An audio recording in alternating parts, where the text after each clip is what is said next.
समय के साथ बदलना पड़ेगा। आदमी रोटी खाता था, रोटी खाने की बजाय गू खाना शुरू कर देगा क्या?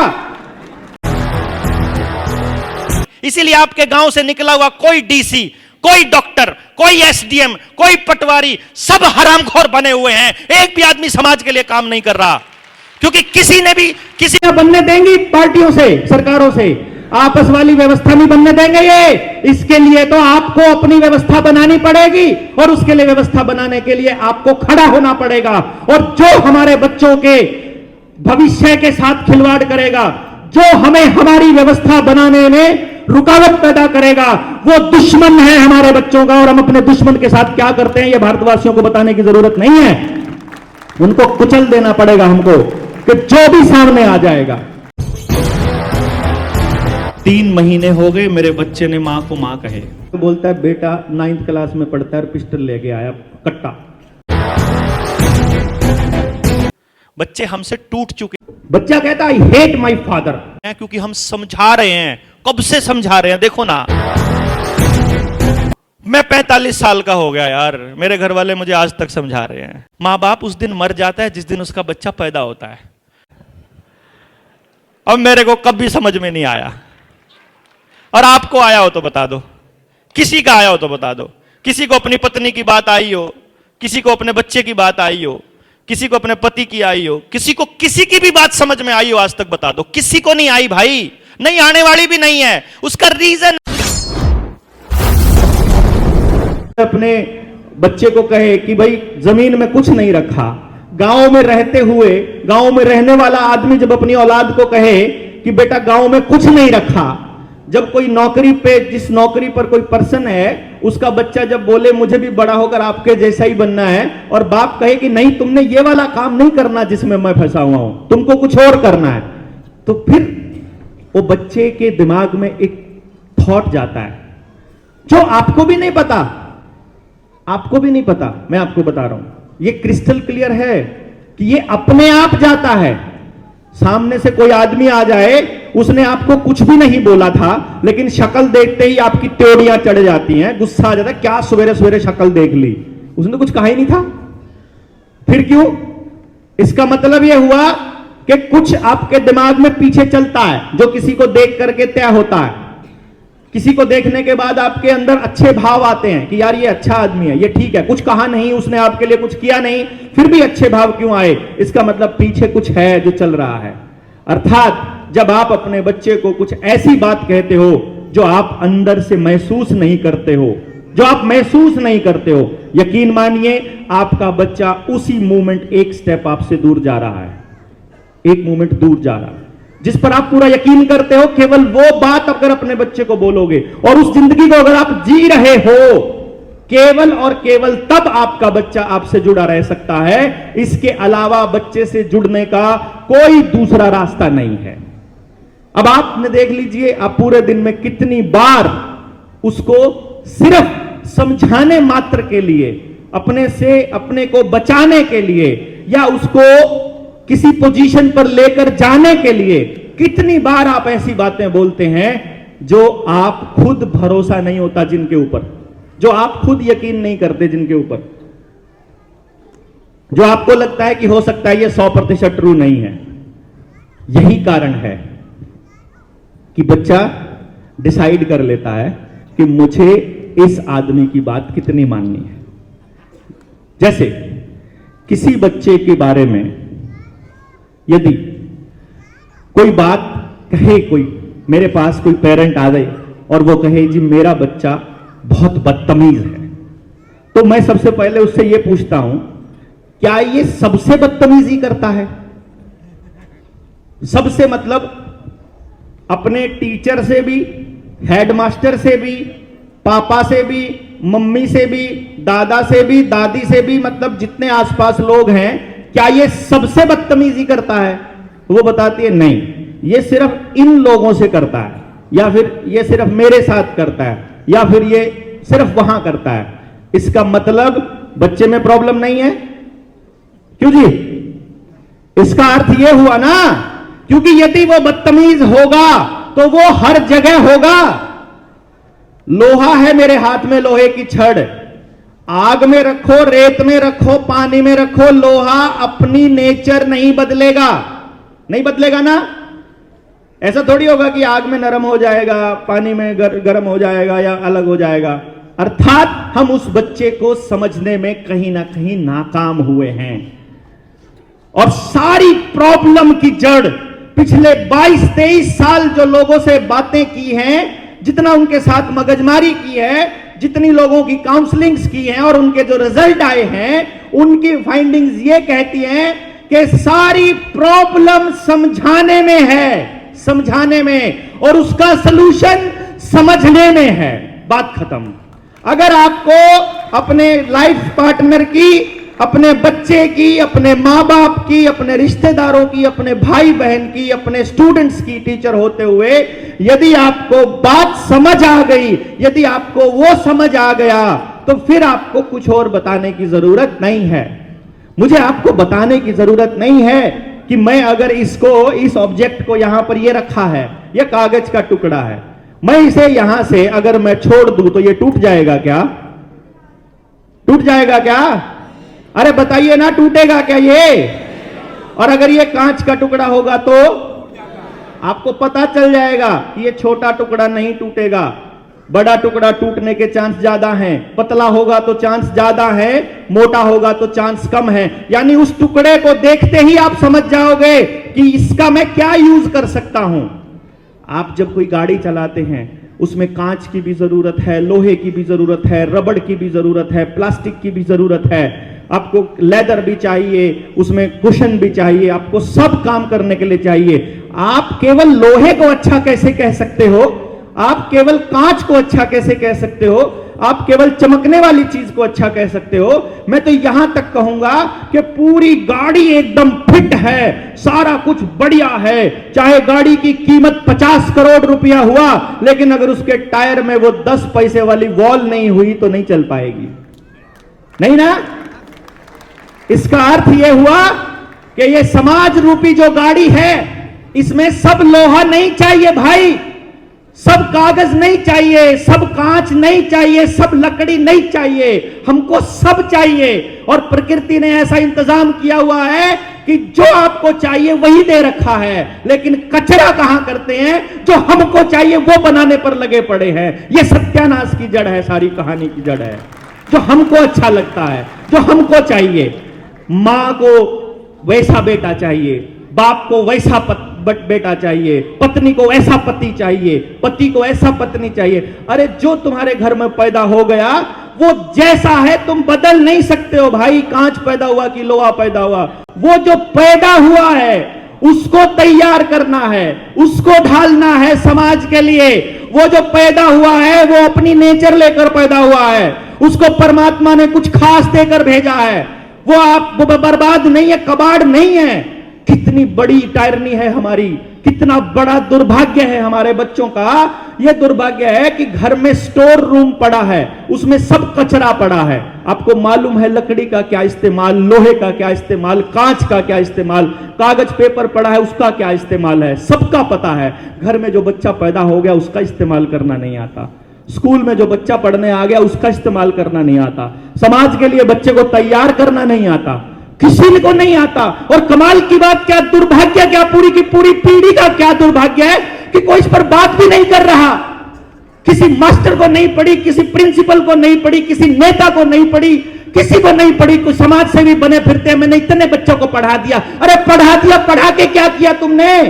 पढ़ाकर कचरा ही तो तैयार किया ना, खाली रट्टे मार मार के, याद कर करके, याद कर करके, याद कर करके क्या क्या याद करवाओगे? याद करने से क्या काम आएगा? अरे जो काम आएगा वो तो सीखा हुआ आएगा ना, और सीखा हुआ कोई बच्चा भूल ही नहीं सकता।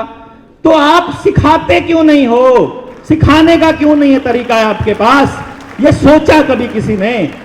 सबको बस याद करवाना है, सबको बस एक गुलाम चाहिए, जितने बजे कह दो उतने बजे उठे, जितने बजे कह दो उतने बजे सो जाए, जिस स्कूल में आप भेजो वो भेज दे, जितना आपकी पॉकेट अलाउ करती हो वैसे स्कूल में भेजोगे, जितना ट्यूशन अलाउ करेगा वो स्कूल में भेजोगे। अमीर अपने बच्चे को और पढ़ाएंगे, गरीब अपने बच्चे को कभी नहीं पढ़ा पाएगा। मिडिल क्लास पिसता रहेगा, कभी जमीन बेचकर पढ़ाएगा, कभी गाड़ी बेचकर पढ़ाएगा, कभी प्लॉट बेचकर बचाएगा, कभी कुछ बेचेगा, यहां तक कि कभी कभी माएं अपने गहने तक बेचकर पढ़ाएंगी। और आखिर में रिजल्ट क्या है कि भाई जितने बच्चे पास होने हैं उनकी सीट जितनी है और जितने बच्चे एलिजिबल हैं 1% से ज्यादा कभी नहीं मिला आज तक मुझे।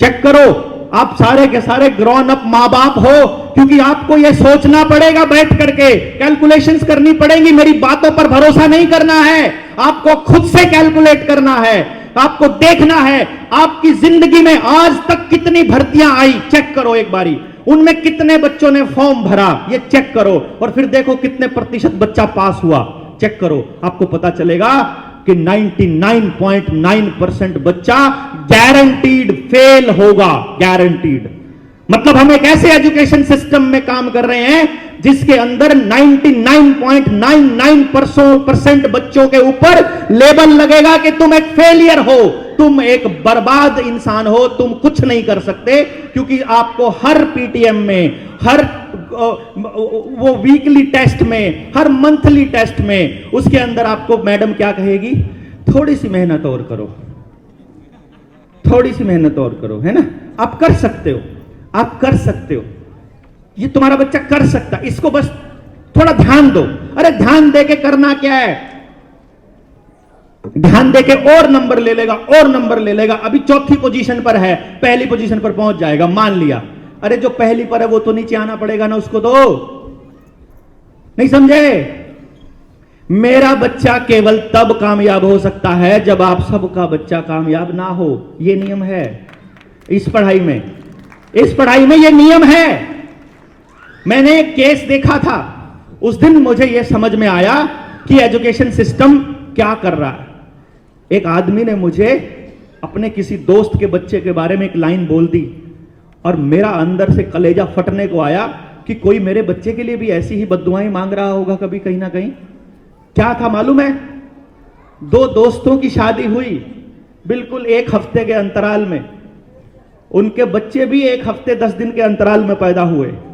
दोनों दोस्त पक्के थे, बचपन के दोस्त। दोनों के बच्चे बड़े हुए, सेम स्कूल में पढ़े, सेम क्लास में पढ़े, साथ खेले, भाइयों की तरह रहते थे, बिल्कुल सब काम एक साथ मिलकर करते थे। कभी वो फर्स्ट आ जाता था, कभी वो फर्स्ट आ जाता था। दोनों के बीच कंपटीशन होता था। दोनों माँ बाप कहते थे अब की बार तेरे को फर्स्ट आना है, उसके वाला कहता अब की बार इसको आना है। एक टेस्ट में वो फर्स्ट, एक टेस्ट में वो फर्स्ट, करते करते करते करते उन्होंने ग्रेजुएशन करने के बाद एक एग्जाम में भर्ती कर ली। तहसीलदार का एग्जाम था, पोस्ट सारी 4 थी, जिनमें से कुछ मतलब रिजर्व थी। जो पोस्ट बची वो मात्र एक पोस्ट बची लास्ट में। और कमाल की बात यह है कि इंटरव्यू पे जो पहुंचे वो दोनों ही बच्चे पहुंचे। सोचो, वो दोनों के दोनों दोस्त जो बचपन से दोस्त थे, क्या कभी ये सोच पाए होंगे कि उसके वाले का हो जाए, या ये कहा होगा कि मेरे वाले का हो जाए? क्या कहा होगा? मेरे वाले का हो जाए का मतलब यह है कि उसके वाले का ना हो। इस मेरे वाले के होने का मतलब है कि उसके वाले का ना हो। अर्थात वो ये इंतजार करेगा कि किसी तरह से उसका इंटरव्यू कैंसिल हो जाए, किसी तरह इंटरव्यू के दिन वो बीमार पड़ जाए, किसी तरह इंटरव्यू के दिन उसका नुकसान हो जाए। यही तो इंतजार करेगा ना। अरे भाई, जिसका काम ऐसे चलता है, सोचो मैंने 1 करोड़ रुपया डॉक्टर बनने के लिए MBBS करी है कि नहीं? 1 करोड़ रुपया लिया, लग गया। अब मुझे अस्पताल खोलने के लिए कर्जा लेकर के अब मुझे वो भी करना है, बोले तो अस्पताल खोलना है। खोल लिया अस्पताल, इसमें डॉक्टर्स की, कंपाउंडर्स की, सबकी सैलरी देनी है, नर्सिस की, तो पैसा कमाना पड़ेगा। अब पैसा कमाना पड़ेगा तो इलाज से अगर पैसा कमाना है, इलाज कैसे होता है? जब कोई बीमार होता है तो वो तो सुबह सुबह जब धूप बत्ती कर रहा हो तो वो तो ऐसे कर रहा होगा ना, हे भगवान सबकी किडनी फेल हो जाए, सबको हार्ट अटैक आ जाए, सबके घुटने खराब हो जाए, सब बीमार पड़े रहें, सबके यहां डिप्रेशन हो, सारा परिवार खराब हो जाए, ऐसे ही बोलेगा ना। वो ऐसे बोल ही नहीं सकता कि सारा देश सुरक्षित रहे, सभी स्वस्थ रहें, सभी हेल्दी रहें, वो बोल ही नहीं सकता भाई। क्योंकि आपकी बर्बादी में ही उसकी आबादी है। उसका कर्जा तब कटेगा जब आपकी बर्बादी होगी। तो हम एक ऐसे तंत्र में रह रहे हैं जहां हमारी आबादी की कीमत बाकी सब की बर्बादी की है। और यह तंत्र बदलना चाहिए कि नहीं बदलना चाहिए? अरे बदलना चाहिए कि नहीं?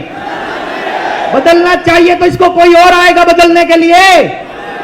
तहसीलदार को पड़ी है आपका गांव को बदलने की, डीसी को पड़ी है, सीएम को पड़ी है, एमएलए को पड़ी है, एमपी को पड़ी है, मास्टर को, कानागो को, पटवारी को, अरे किसी को तो पड़ी होगी। नहीं पड़ी, क्योंकि उनको पता है कि जिनके बच्चे बर्बाद हो रहे हैं, जिनके गांव बर्बाद हो रहे हैं, वो सोए पड़े हैं। क्योंकि उनको अपनी रंजिशों से ही फुर्सत नहीं है।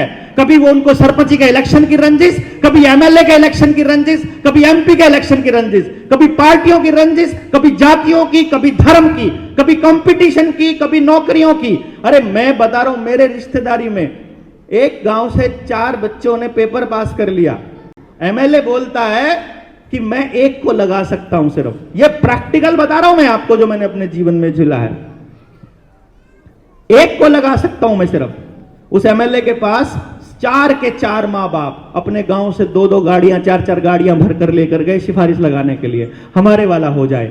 और वो जब जाता है तो वो कहता है वो फलाना भी आया था जी, आमना नहीं बेरा जी, हमारे का होना चाहिए, हमारे का होना चाहिए, मतलब उसके वाला रहना चाहिए।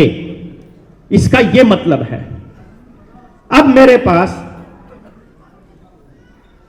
आपके पास, हम सब के पास 2 चॉइसेस हैं।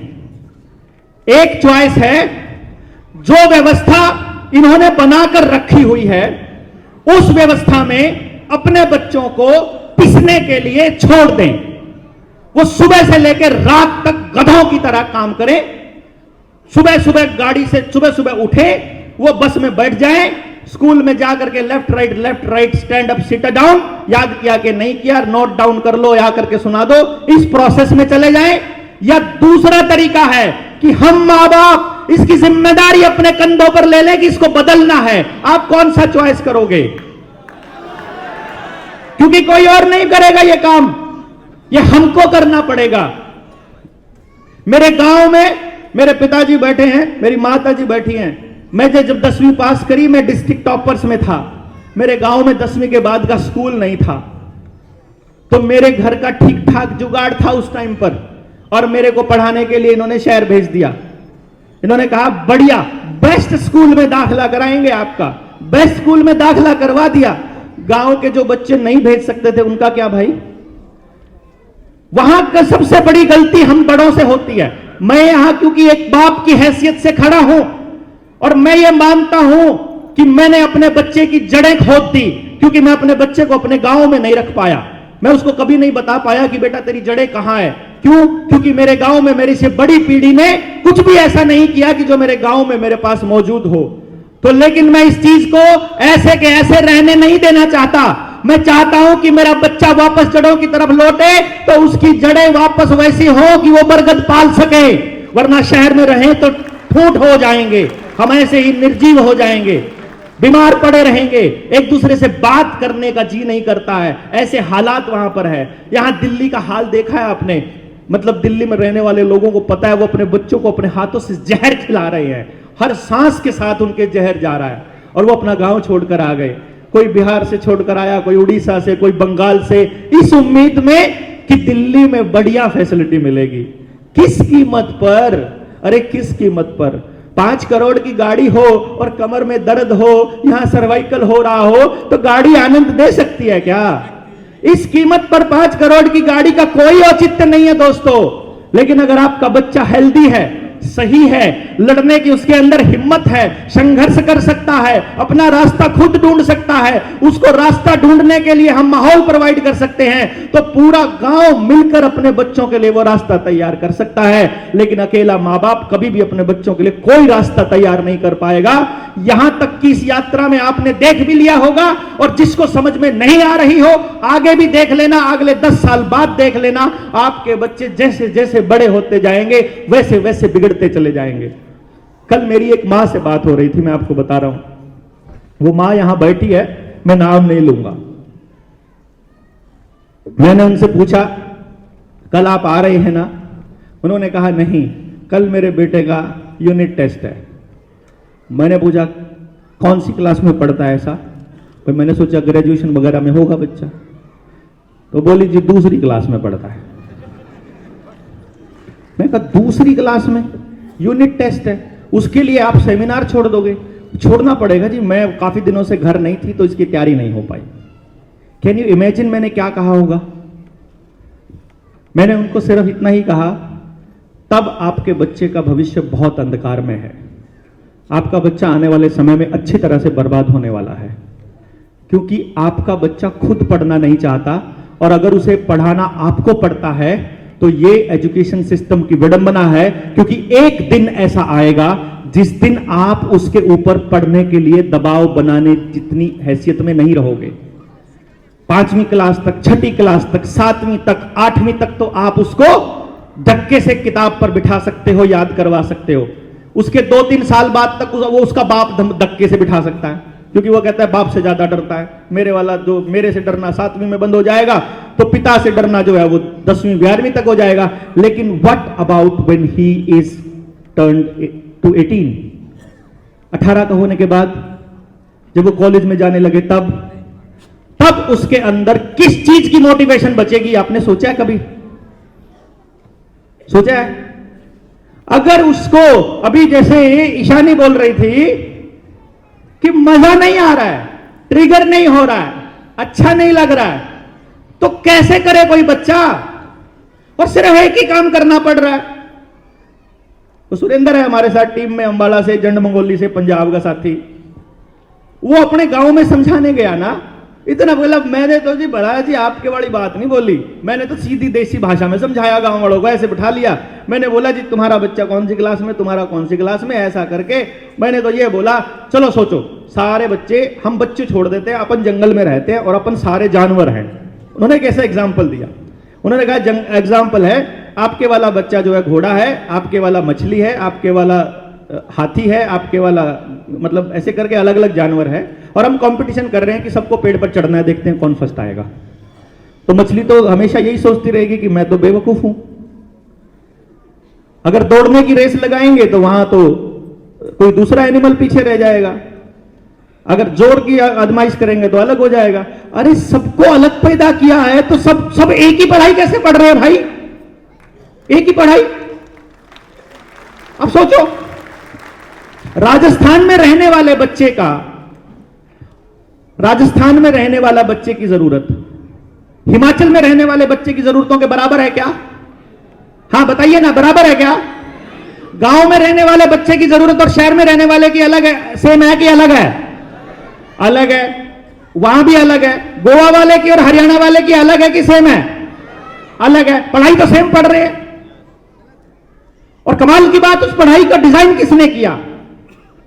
पता चले कि डिजाइन किया बोर्ड ने। कौन से बोर्ड ने? सीबीएसई ने, हरियाणा बोर्ड ने। अच्छा, बोर्ड ने डिजाइन कर दिया। बोर्ड का मेंबर कौन सेलेक्ट करता है? सरकार। सरकार को कौन सेलेक्ट करता है? पॉलिटिकल पार्टियां। पॉलिटिकल पार्टियों को कौन फंडिंग देता है? बाजार। और बाजार को कौन मैनेज करता है? तो पता चलता है कि भाई पूरी दुनिया के एजुकेशन सिस्टम को एक ही फाउंडेशन संभालती है।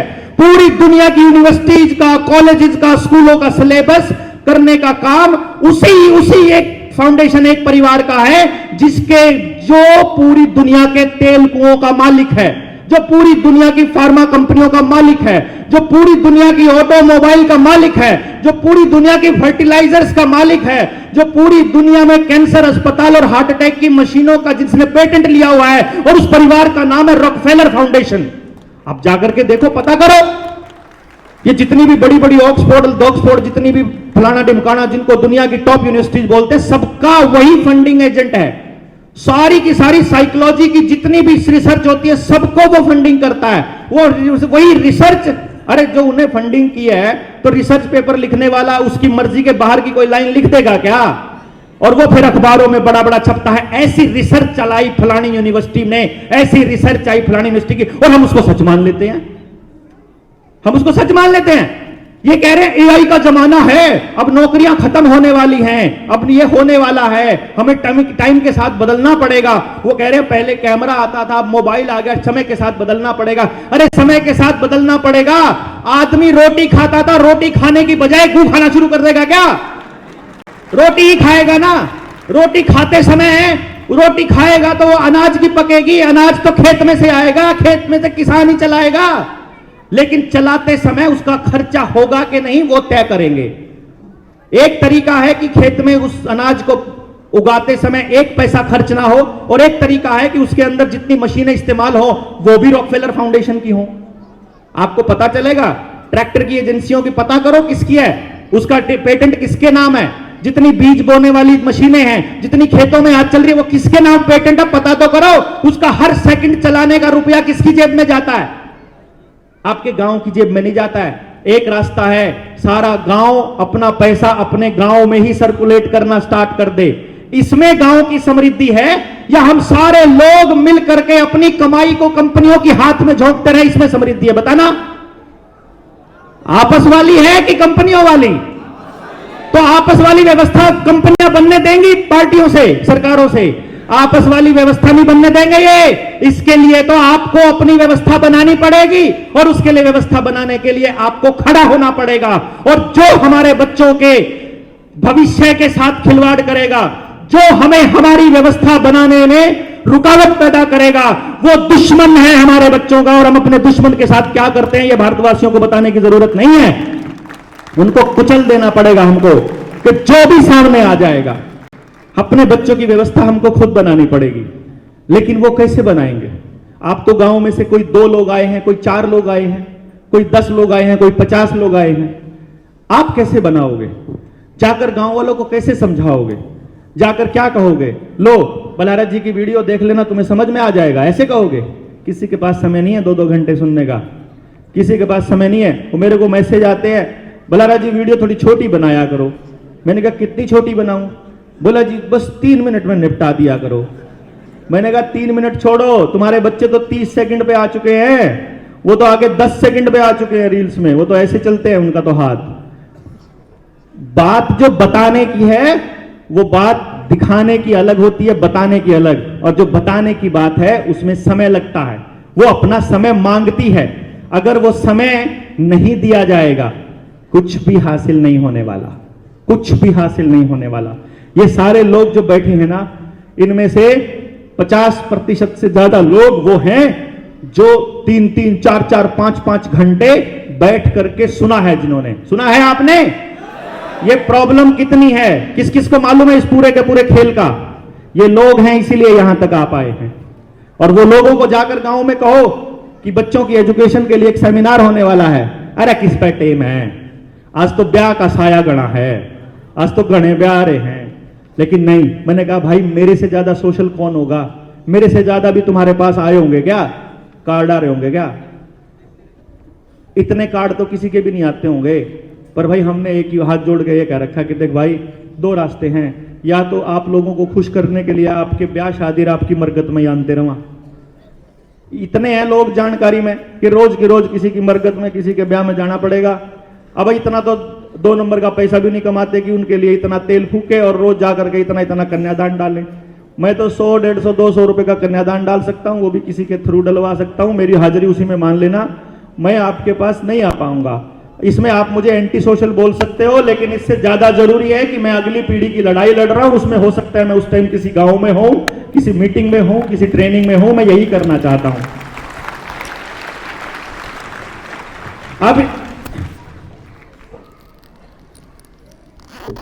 अब आप गांव वालों को समझाओगे कैसे?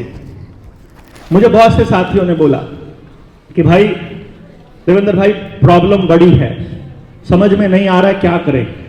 हमको हमारे गांव के लोगों को समझाना है। अगर समझाना है तो भाई पहले तो समझना पड़ेगा, आपको उस लेवल पर जाना पड़ेगा जिस लेवल से उठ करके आज इस ताल कटोरा स्टेडियम को आपने खचाखच भरने की पोजीशन तक आए हैं। वो पोजीशन क्या थी मैं आपको बताता हूं। आप हैरान होंगे, जब मैंने 2012 में नौकरी छोड़ने का ऐलान किया, मतलब फैसला लिया, तो मेरी फैमिली में कोई भी मेरे फैसले के साथ नहीं था। फिर भी उन्होंने जैसे कैसे मन से मुझे अलाउ किया कि चलो तुम्हारा जब बहम उतर जाएगा तब देख लेंगे। तो हमने फिर जो रिसर्च करी थी उस रिसर्च को प्रैक्टिकल प्रूव करके दिखा दिया। जब कॉलेज के वहां अपने चंडीगढ़ के अंदर, चंडीगढ़ में हमने क्या किया था, चंडीगढ़ में हमने एक बड़ा यूनिक सा एक्सपेरिमेंट किया था। सभी मां बाप का एक ही सवाल था, हमारे वाला निकम्मा है, हमारे वाला अच्छा नहीं है। मैंने कहा ठीक है हम मान लेते हैं, लेकिन एक काम करते हैं, हमारे चैलेंज प्रोग्राम में आना। हमने एक चैलेंज प्रोग्राम दिया, doctor Dev challenge program from lowest scorer to the highest achiever. हमने पहले ही तय कर दिया कि आप अपने स्कूल का सबसे कमजोर बच्चा हमको दे दीजिए, जो आप अपने स्कूल का सबसे वीक बच्चा मानते हैं वो हमको दे दो। अगर हम एक साल में कुछ भी इस पर काम नहीं कर पाए या जितने प्रतिशत इस पर काम कर पाएंगे, इसका मतलब है कि हम पूरे के पूरे समाज में उससे ज्यादा कर पाएंगे। भाई सबसे कमजोर पे जितना कर सकते हैं, बाकी सारे तो उससे बेटर है ना, इसका मतलब हम उससे अच्छे रिजल्ट लेकर के आएंगे। तो हमें अपनी कैपेसिटी को चेक करना था, हमें अपने टैलेंट को और अपनी विद्या को चेक करना था कि क्या ऐसा हो सकता है, रीजन क्या है। मैंने अभी तक जितने पेरेंट्स देखे या जितने टीचर्स देखे, उन टीचर्स का एक डायलॉग मैंने देखा है खूब। वो डायलॉग क्या है कि हम क्या इसके दिमाग में मतलब डाल सकते हैं कोई चीज, मतलब हम इसके दिमाग में कैसे डालें, हम तो केवल पढ़ा सकते हैं, घोट के थोड़ी पिला देंगे इसको। लेकिन मेरे पास एक टेक्निक है जिसकी मदद से मैं बच्चे के दिमाग को स्टडी कर सकता हूं, ये बता सकता हूं इसके दिमाग में इतनी खिड़की, इतने दरवाजे हैं, इतने बड़े बड़े हैं, ये वाली बात इस दरवाजे से घुसेगी, ये वाली बात इस दरवाजे से, ये इस खिड़की से, ये यहां से बाहर निकल जाएगी, ये इस तरह से बाहर निकलेगी, इसका ये तरीका है, इसका ये तरीका। बच्चे को समझने का कुदरत ने मुझे टैलेंट दिया, मुझे इसका प्रैक्टिकल देखना था। अब इसका प्रैक्टिकल सबसे कमजोर बच्चे पर देखना आसान है। कमजोर बच्चों पर हमने देखा, हमने स्कूल को चिट्ठी लिखी, स्कूल को बोला अपने स्कूल का सबसे निकम्मा बच्चा आप हमको दे दीजिए, जिसको आप कहते हो सबसे निकम्मा। मेरी तरफ से वो हीरा है, परमात्मा ने उसको कोई ना कोई टैलेंट देके भेजा है, सिर्फ उसकी पोजीशनिंग करनी है, उसका इस्तेमाल देखना है कहां है। तो आप एक काम करिए, मुझे सबसे कमजोर बच्चा दे दीजिए। यदि हम उस पर कुछ काम कर पाए तो अगले बच्चों के हित में हमें पता चल जाएगा। 18-20 बच्चे हमने स्टार्ट किए थे, हमने मीडिया के सामने 20 बच्चे रखे पहले साल कि देखो ये वाले 20 बच्चे हैं, फिर मत कहना कि कोई और बच्चा हमने ला करके आपके सामने रख दिया। एक साल तक हमने उनके ऊपर काम किया, 18 बच्चों ने सेशन कंप्लीट किया, and you will be surprised and happy to know 18 के 18 बच्चे तीनों सबसे मुश्किल subject physics, chemistry and maths में स्कोर किया 100 आउट ऑफ 100 और अपने अपने क्लास के बने टॉपर्स। अब टॉपर बन गए, हम फिर समाज के सामने गए, हमने फिर पूछा कि लो जी सबसे निकम्मा भी 100 ले सकता है, तो इसका मतलब उससे ऊपर वाले भी सारे 100 ले सकते हैं। अब सारे 100 ले सकते हैं, अब बताओ तुम्हारे पास इन बच्चों के लिए क्या जगह है। हम अगर तुमको ये सिखा दे कि बच्चे को 100 नंबर लेना सिखा दें या उसको 100 दे दे, अब तुम्हारे पास क्या व्यवस्था है इसके लिए, वो बताओ। समाज के पास तो कोई व्यवस्था नहीं है, सिस्टम के पास कोई व्यवस्था नहीं है, ये व्यवस्था कौन बनाएगा। जबकि मैं ये कह रहा हूं कि सब बच्चे पढ़ने के लिए नहीं बने, केवल 15% बच्चा पढ़ने के लिए बना है, 10 से 15 इतनी ही सीट अवेलेबल है। आगे आप चेक करो, जितने बच्चे +2 करते हैं उस जितना बच्चा पूरा +2 में पास होता है 12वीं में, उसका 15% ही सीट है आगे कॉलेजेस में, 85% का रहना तय है, कंफर्म, अंडरस्टूड। उसके बाद जितना कॉलेज में एडमिशन है उसका 15% नहीं है आगे एमएससी में, मास्टर्स में इतना स्पेस नहीं है। अगर एक कॉलेज के अंदर 4 सेक्शंस 5 सेक्शंस अगर ग्रेजुएशन के होते हैं तो एक ही सेक्शन मास्टर्स का होता है, ज्यादा ज्यादा 2 सेक्शन होते हैं। क्यों जी डॉक्टर साहब, ठीक है। अब ये प्रोसेस कंटिन्यूअसली चल, अगर पीएचडी में चले जाओ तो वहां बिल्कुल ही खत्म हो जाती हैं सीटें। एक प्रोफेसर के पास में 5 या 4 ही की लिमिट होती है, इससे ज्यादा पीएचडी नहीं करवा सकता वो। और आधे तो करवाते नहीं है, 3-3 4-4 साल लटका के रखते हैं उनको, सिलेंडर ही ढुलवाते रहते हैं उनसे। यहाँ कोई पीएचडी करने का कोई, वो तो हमने देखा ना यूनिवर्सिटी के अंदर, हमने देखा है। या तो पढ़ने वाला बच्चा अगर स्टैंड ले लेना प्रोफेसर के सामने कि नहीं सर आप गलत बता रहे हो। मेरे साथ हुआ पंजाब यूनिवर्सिटी में पढ़ते हुए, मैंने एक प्रोफेसर साहब को टोक दिया बीच में, मैंने ऐसे हाथ खड़ा करके बोल दिया, मैं कहा जो रास्ता आप बता रहे हो इससे अच्छा, इससे इजी रास्ता मेरे को मालूम है, बताते हुए। क्या क्वालिफिकेशन आपकी? मैं इससे क्वालिफाई, तुम जो ये काम सिखा रहे हो, अब पेंचर लगाने वाले की कैलकुलेशन, उससे क्वालिफिकेशन पूछोगे जाके कि पेंचर लगाने में तुमने मेरिट ली थी कि तुम क्या किया था। जाके पंचर लगवाते हो तो वहां तो कुछ नहीं पूछते हो, बात बता रहे हो उसको, बात को सुनते क्यों नहीं हो तुम? लेकिन नहीं, प्रोफेसर की अथॉरिटी जो है वो चैलेंज हो गई तो अगले ने कह दिया get out of the class. इतना आता बस इनको, इससे ज्यादा कुछ नहीं आता। आप थोड़ा सा आंख में आंख डाल के बोल दो, वो बोलेंगे बदतमीजी करता है। अरे उसने सवाल ही तो पूछा है, सवाल पूछना बदतमीजी कब से हो गई भाई? और लेकिन पूरा एजुकेशन सिस्टम एक ही चीज के ऊपर लगा पड़ा है, कैसे आपके बच्चे को गुलाम बनाए, कैसे आज्ञाकारी बनाए, जितने बजे उठना, जितने बजे सोना, जो करना, जो हमने कह दिया वही करो, बस अभी कह दिया ये करो।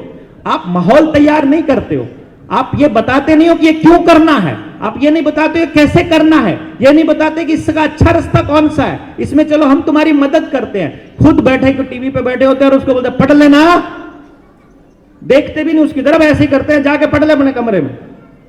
ये माहौल। मैं एक बच्चे, जब मैं रिसर्च कर रहा था ना, जब मैं छोटा था तो मैं देखा करता था, उस टाइम पे मैं पूछता था बच्चों से, तो बच्चों की राय लेता था, बच्चों की राय लेता तो बड़े अजीब अजीब जवाब आते। बच्चा कहता आई हेट माई फादर।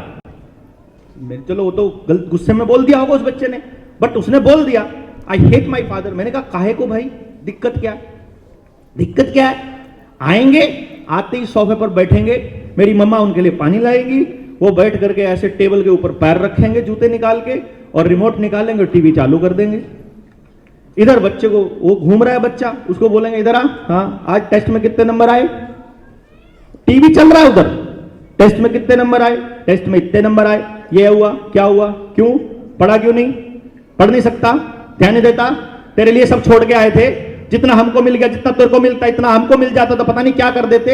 ये वो पढ़ा करो, पढ़े बिना कुछ नहीं होगा, देख लो हमारी तरह धक्के खाओगे। ये इसी टाइप की डायलॉग हो जी। फिर मैं कहा तुम्हें दिक्कत क्या है भाई? अगर तुम्हारे माँ बाप तुम्हारे भले के लिए तुमको ये कह रहे हैं कि पढ़ाई करो और पढ़ने अच्छी बात है, बोले अगर पढ़ाई इतनी बढ़िया चीज है तो उन्होंने क्यों नहीं करी? और अब किसी ने रोका है उनको पढ़ने से? अगर पढ़ना इतना बढ़िया है तो अब तो नहीं पढ़ते, वो आते ही टीवी चला के बैठ जाते हैं। मेरे को क्यों पढ़ना पड़ता है? मेरी मां मोबाइल पे लगी पड़ी है, मेरा बाप टीवी पे लगा पड़ा है, वो कोई अपनी मर्जी का काम कर रहा है, मैं अपनी मर्जी का क्यों नहीं कर सकता? मेरे को पढ़ने के अलावा और कोई काम ही नहीं है मेरे पास। घर में छोटा सा घर बना दिया, कबूतर खानों में रहने लग गए हम, 20-20 मंजिला, और बड़े राजी होकर कहते हमने फ्लैट ले लिया। और उनको ये नहीं पता, उनको हवा बेच दी डीलर ने, मतलब अपने गांव की जमीन बेच के हवा में ले लेते हैं कुछ भी, एक 4 दीवारी, और फ्लैट कहते हैं उसको। बड़े राजी हो रहते हैं। उनको अपने बच्चे को धूप नहीं दिला सकते उस कमरे के अंदर, शुद्ध हवा नहीं मिलेगी उसके अंदर कभी भी, चारों तरफ ची ची ची ची पी पी रहता है। कॉलोनी के अंदर कोई खेलने का स्थान नहीं है, एक दूसरे को नंबर से जानते हैं, शर्मा जी 536 वाले, वर्मा जी 332 वाले, कुछ नहीं, मतलब कोई भाईचारा नाम की चीज नहीं है। बीमार पड़ जाओ तो ड्राइवर नहीं मिलता है गाड़ी लेके जाने के लिए, घर में गाड़ियां 2-2 खड़ी पड़ी हैं, कोई रिश्ता नहीं, कोई जानकारी नहीं, और सबसे बड़ी बात अपने बच्चे का कोई भविष्य नजर नहीं आ रहा। सबसे कमाल की बात यह कि एक ऐसी दौड़ में दौड़ रहे हैं, सुबह उठ के करेगा क्या? फर्स्ट आना है, जाएगा कहां फर्स्ट आकर के? अरे फर्स्ट आने के बाद भी रहना तो समाज में ही है, फिर तो ब्याह भी जिससे करना है फर्स्ट वाली ढूंढनी पड़ेगी, वो तो इसी समाज की ढूंढनी पड़ेगी, क्या पता वो आखिरी नंबर पे हो, फर्स्ट आड़े को आखिरी वाली मिल जाए, फिर जूत बजेगा। अरे ये सामाजिक असमानता में कब तक जिएंगे हम? हमको ये समझना पड़ेगा भाई, इस समाज के अंदर हमको हर तरह के बच्चों की जरूरत है, हर तरह का काम करने वाले लोगों की जरूरत है, हर तरह की जरूरतों को पूरा करने वाले लोगों की जरूरत है, बशर्ते कि हम ये समझे तो सही हमारे बच्चे को क्या काम करके मौज आएगी। मौज, जो मैंने अपने बच्चे को बोला था ना कि बेटा तुझे मौज करनी है, वो बोला मेरे को कैसे पता चलेगा। वो मिठाई वाला एग्जाम्पल देने के बाद मैंने उसे एक लाइन बोली थी, मैंने कहा देख अभी एक काम कर, देख संघर्ष कर, नहीं समझ में आएगा छोड़ दे, अगला नहीं कहेगा छोड़ दे, अगला नहीं आएगा छोड़ दे। मेरे पास 60-60 साल के आदमी आते हैं अपनी काउंसलिंग करवाने के लिए, और आकर के क्या लाइन बोलते हैं, मैं बोलता हूं अब क्या दिक्कत है, रिटायरमेंट ले ली, अब तो बोला रिटायरमेंट ले ली, जीपीएफ आ गया, पैसा आ गया, ग्रेजुटी आ गई, उस पैसे से प्रॉपर्टी डीलिंग करी थी, खूब पैसा कमा लिया, बिजनेस कमा लिया, खूब रुपया हो गया, रुपए की कोई दिक्कत नहीं है, पूरा एम्पायर खड़ा है, नौकर चाकर काम करते हैं, पर जिंदगी में आनंद नहीं है, कोई मजा नहीं है। एक 7,000 करोड़ का मालिक आता है, 5,000 करोड़ का था मेरे ख्याल से, आके बोलता है बेटा 9th क्लास में पढ़ता है और पिस्टल लेके आया कट्टा। मैंने बोला फिर, बोला जेब में सफेद पुड़िया भी मिली। मैं कहा फिर क्या दिक्कत, सुधारो इसको, जो मर्जी ले लो डॉक्टर साहब, जो मर्जी ले लो। देखो क्या ले लूं, क्या दे सकते हो, तुम्हारी क्या औकात है, क्या औकात है तुम्हारी, यहां गिड़गिड़ा रहे हो ना, 5,000 करोड़ को सिर पे धर करके अपने बच्चे को समझा, देख लो ना, इस पैसे से आप अपनी औलाद खरीद सकते हो क्या, इसका स्वास्थ्य खरीद सकते हो, इसकी नीयत खरीद सकते हो, no no way at all. नाम नहीं बताऊंगा क्योंकि अगर मैंने कुछ बोल दिया बात मेरी दूर तक जाती है, लोग सुनते हैं। एक ऐसा आदमी नरेंद्र मोदी का राइट हैंड अपने आप को बोलता, पैसा अथाह, जिसके पास कोई कमी नहीं, वो और उसकी पत्नी आकर के मेरे पास रो रहे हैं, मुझे क्या बोलते हैं, 3 महीने हो गए मेरे बच्चे ने मां को मां कहे, इकलौता बेटा है, एम्पायर हजारों करोड़ का है, बात नहीं करता है, घर में आता है अपने कमरे में घुस जाता है, गुरमे में घुसा रहता है, सुबह उठता है, मां के हाथ की रोटी नहीं खाता है, बाप से बात नहीं करता है, 2 रिश्ते टूट चुके हैं, अब जिंदगी जीने का कोई मन नहीं है। अभी उसका फोन आया था कि शादी है डॉक्टर साहब आ जाना बेटे की। वो बैठ करके मेरे साथ गले लग के रोया कि कैसे करते हो आप, कैसे, कुछ नहीं करना होता, आपके बच्चे को केवल समझना मात्र है भाई, उस बच्चे को यह महसूस होना, बच्चा छोड़िए यार, किसी को भी, सामने वाला, सामने कोई भी है, जिस दिन उसको यह महसूस हो जाएगा कि यह तुम्हें समझता है, उसी दिन परमानेंट बॉन्ड बन जाएगा, उसी दिन। हां, अगर समझाने पे लगे रहोगे फिर कभी बॉन्ड नहीं बनेगा। इसलिए हम बच्चों से टूट चुके हैं, बच्चे हमसे टूट चुके हैं क्योंकि हम समझा रहे हैं, कब से समझा रहे हैं, देखो ना कब से समझा रहे हैं। मैं 45 साल का हो गया यार, मेरे घर वाले मुझे आज तक समझा रहे हैं, अब मेरे को कभी समझ में नहीं आया। और आपको आया हो तो बता दो, किसी का आया हो तो बता दो, किसी को अपनी पत्नी की बात आई हो, किसी को अपने बच्चे की बात आई हो, किसी को अपने पति की आई हो, किसी को किसी की भी बात समझ में आई हो, आज तक बता दो। किसी को नहीं आई भाई, नहीं आने वाली भी नहीं है। उसका रीजन है क्योंकि सामने वाला वहां से नहीं देख रहा जहां आप बैठे हो। मैं यहां खड़ा हूं, मुझे आप सब दिखाई दे रहे हो, वो जो पीछे वाले इनको सिर्फ टाट दिखाई दे रही है, इनकी मतलब सिर दिखाई दे रहा है, उनको चेहरा दिखाई नहीं दे रहा। इधर वालों को ये एंगल दिखाई दे रहा है, इधर वालों को ये, उधर वालों को ये, सबको अलग एंगल दिखाई दे रहा है। सब अलग अलग जगह बैठे हैं, सब बच्चे अलग पैदा किए हैं, सबको अलग टैलेंट दिया है, सब अलग तरह से सोचते हैं। तो आपकी तरह वो क्यों सोचे? वाई? तुम उसकी ओरिजिनलिटी को बचा करके क्यों नहीं रख सकते यार? एक मां बाप होने के नाते इतना भी नहीं कर सकते कि अपने बच्चे के लिए कि वो कोशिश करो कि जिसमें उसकी ओरिजिनलिटी बची रहे, उसको अपने जैसा काहे को बनाने को लगे हो। भगवान ने क्या पता कितना बड़ा दिमाग दे करके भेजा हो, परमात्मा ने कितना बड़ा काम करने के लिए भेजा हो, अपनी तरह गधा बनाने पे क्यों तुले उसको? इतना क्यों नहीं समझते हम? इतनी सी बात समझनी है खाली, उसका जो ट्रू पोटेंशियल है वो निकलने दो। जब उस बच्चे को यह महसूस होगा ना कि मेरे उत्थान में, मेरी परवरिश में, मेरे आगे आने में मेरे समाज का योगदान है, तो उस दिन जब वो कुछ बन जाएगा वापस समाज को पे बैक करना शुरू करेगा। अदरवाइज अगर आपका बच्चा अकेला मेहनत करता रहा और अकेला मेहनत करके कुछ भी बन गया, यकीन मानिए वापस मुड़कर नहीं देखेगा वो आपकी तरफ, कभी नहीं आएगा, क्योंकि मेहनत उसने अकेले ने करी है।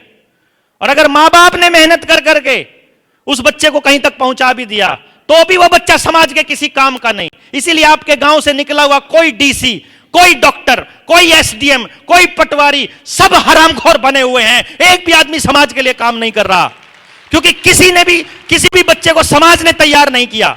उन बच्चों को तैयार करने की जिम्मेदारी मां बाप की अपनी उठाए बैठे, अपनी टोकरी अपनी लिए घूम रहे हैं कि मैं अपने बच्चे को यह बना दूं, मैं अपने बच्चे को यह बना दूं। आखिर में पता चलता वो कुछ बना ही नहीं। अरे एक बार अपनी जिंदगी का कैलकुलेशन करके तो देख लो, हासिल क्या किया और जो खोया उसके बदले में ठीक है क्या? जो सेहत खोई, जो परिवार खोया, जो समाज खोया, जो भाईचारा खोया, जो अपराध कमाए, वो सही थे क्या? वो कीमत सही है क्या इतने के बदले में? अगर वो कीमत नहीं है ना, तो भाई एक बार रुक जाओ, एक बार तय कर लो ठीक रास्ते पे हो कि गलत पे हो। और अगर गलत पे हो और अंदर से मानते हो कि गलत पे हो, तो एक बार बैठ के सोच लो सही रास्ता कौन सा है। सही रास्ता, वो सही रास्ता एक ही है, बस आपका एक ही काम है। मां बाप उस दिन मर जाता है जिस दिन उसका बच्चा पैदा होता है, तब वो मां बाप हो जाता है। और उसका एक एक पल, एक एक मिनट उस बच्चे के लिए होती है, ना कि उस बच्चे को पढ़ाने की, ना उस बच्चे के लिए वो समाज तैयार करने की जिसमें वो बच्चा सुरक्षित महसूस कर सके। वो कुछ भी काम ना कर रहा हो तो भी उसको रोटी, कम से कम वो भूखा ना मरे, तो उसको रास्ते पे चलते हुए इतना डर ना हो कि उसे कोई उठा ले जाएगा, उसको कोई मार देगा। ऐसे समाज के निर्माण करने का काम हमारा है एज अ पेरेंट, और उस काम को करने की शुरुआत करने वाले लोग यहां से आगे हमारे साथ चलेंगे। जिनको लगता है हम गलत रास्ते पर हैं, अपनी राम राम भाई, समझे नहीं बात? जो इस रास्ते पर चलेंगे, उस रास्ते पे आपको जो करना पड़ेगा, शिक्षा, स्वास्थ्य, न्याय, राजनीति, खेती, धर्म, जिस पर जैसे बात करनी पड़ेगी। फर्क सिर्फ एक ही है, हम लड़ाई लड़ेंगे अपने बच्चे के सच की, और सच की लड़ाई में एक ही नियम है, वो किसी का भी नुकसान नहीं कर सकता, किसी का भी। मेरे बच्चे का फायदा अगर किसी भी बच्चे का नुकसान करके हो रहा है, वो झूठ है, वो चोरी है, वो गलत है, वो अधर्म है। अगर हमको धर्म के रास्ते पर चलना है तो उसका एक रास्ता है, किसी भी आदमी के लिए अंदर में नफरत नहीं हो सकती, किसी भी आदमी को पीछे छोड़ने का विचार नहीं हो सकता, क्योंकि हम केवल तब जीतेंगे जब हम सब जीतेंगे। हमारा एक ही है, हम केवल तब जीतेंगे जब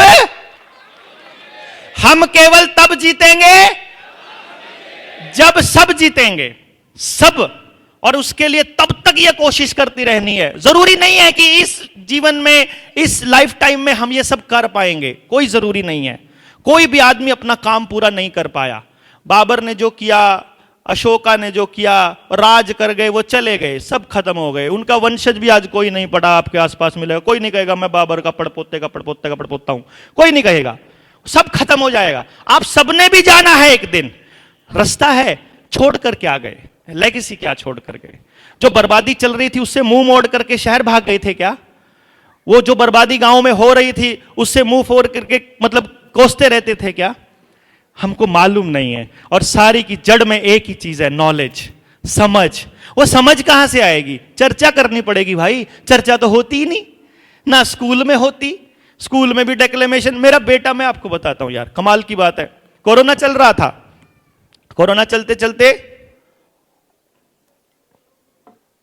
उसका फोन आया मेरे पास, उसे का फोन आया कि मेरे स्कूल में कंपटीशन है एस्से राइटिंग का और कोरोना पे एस्से लिखना है।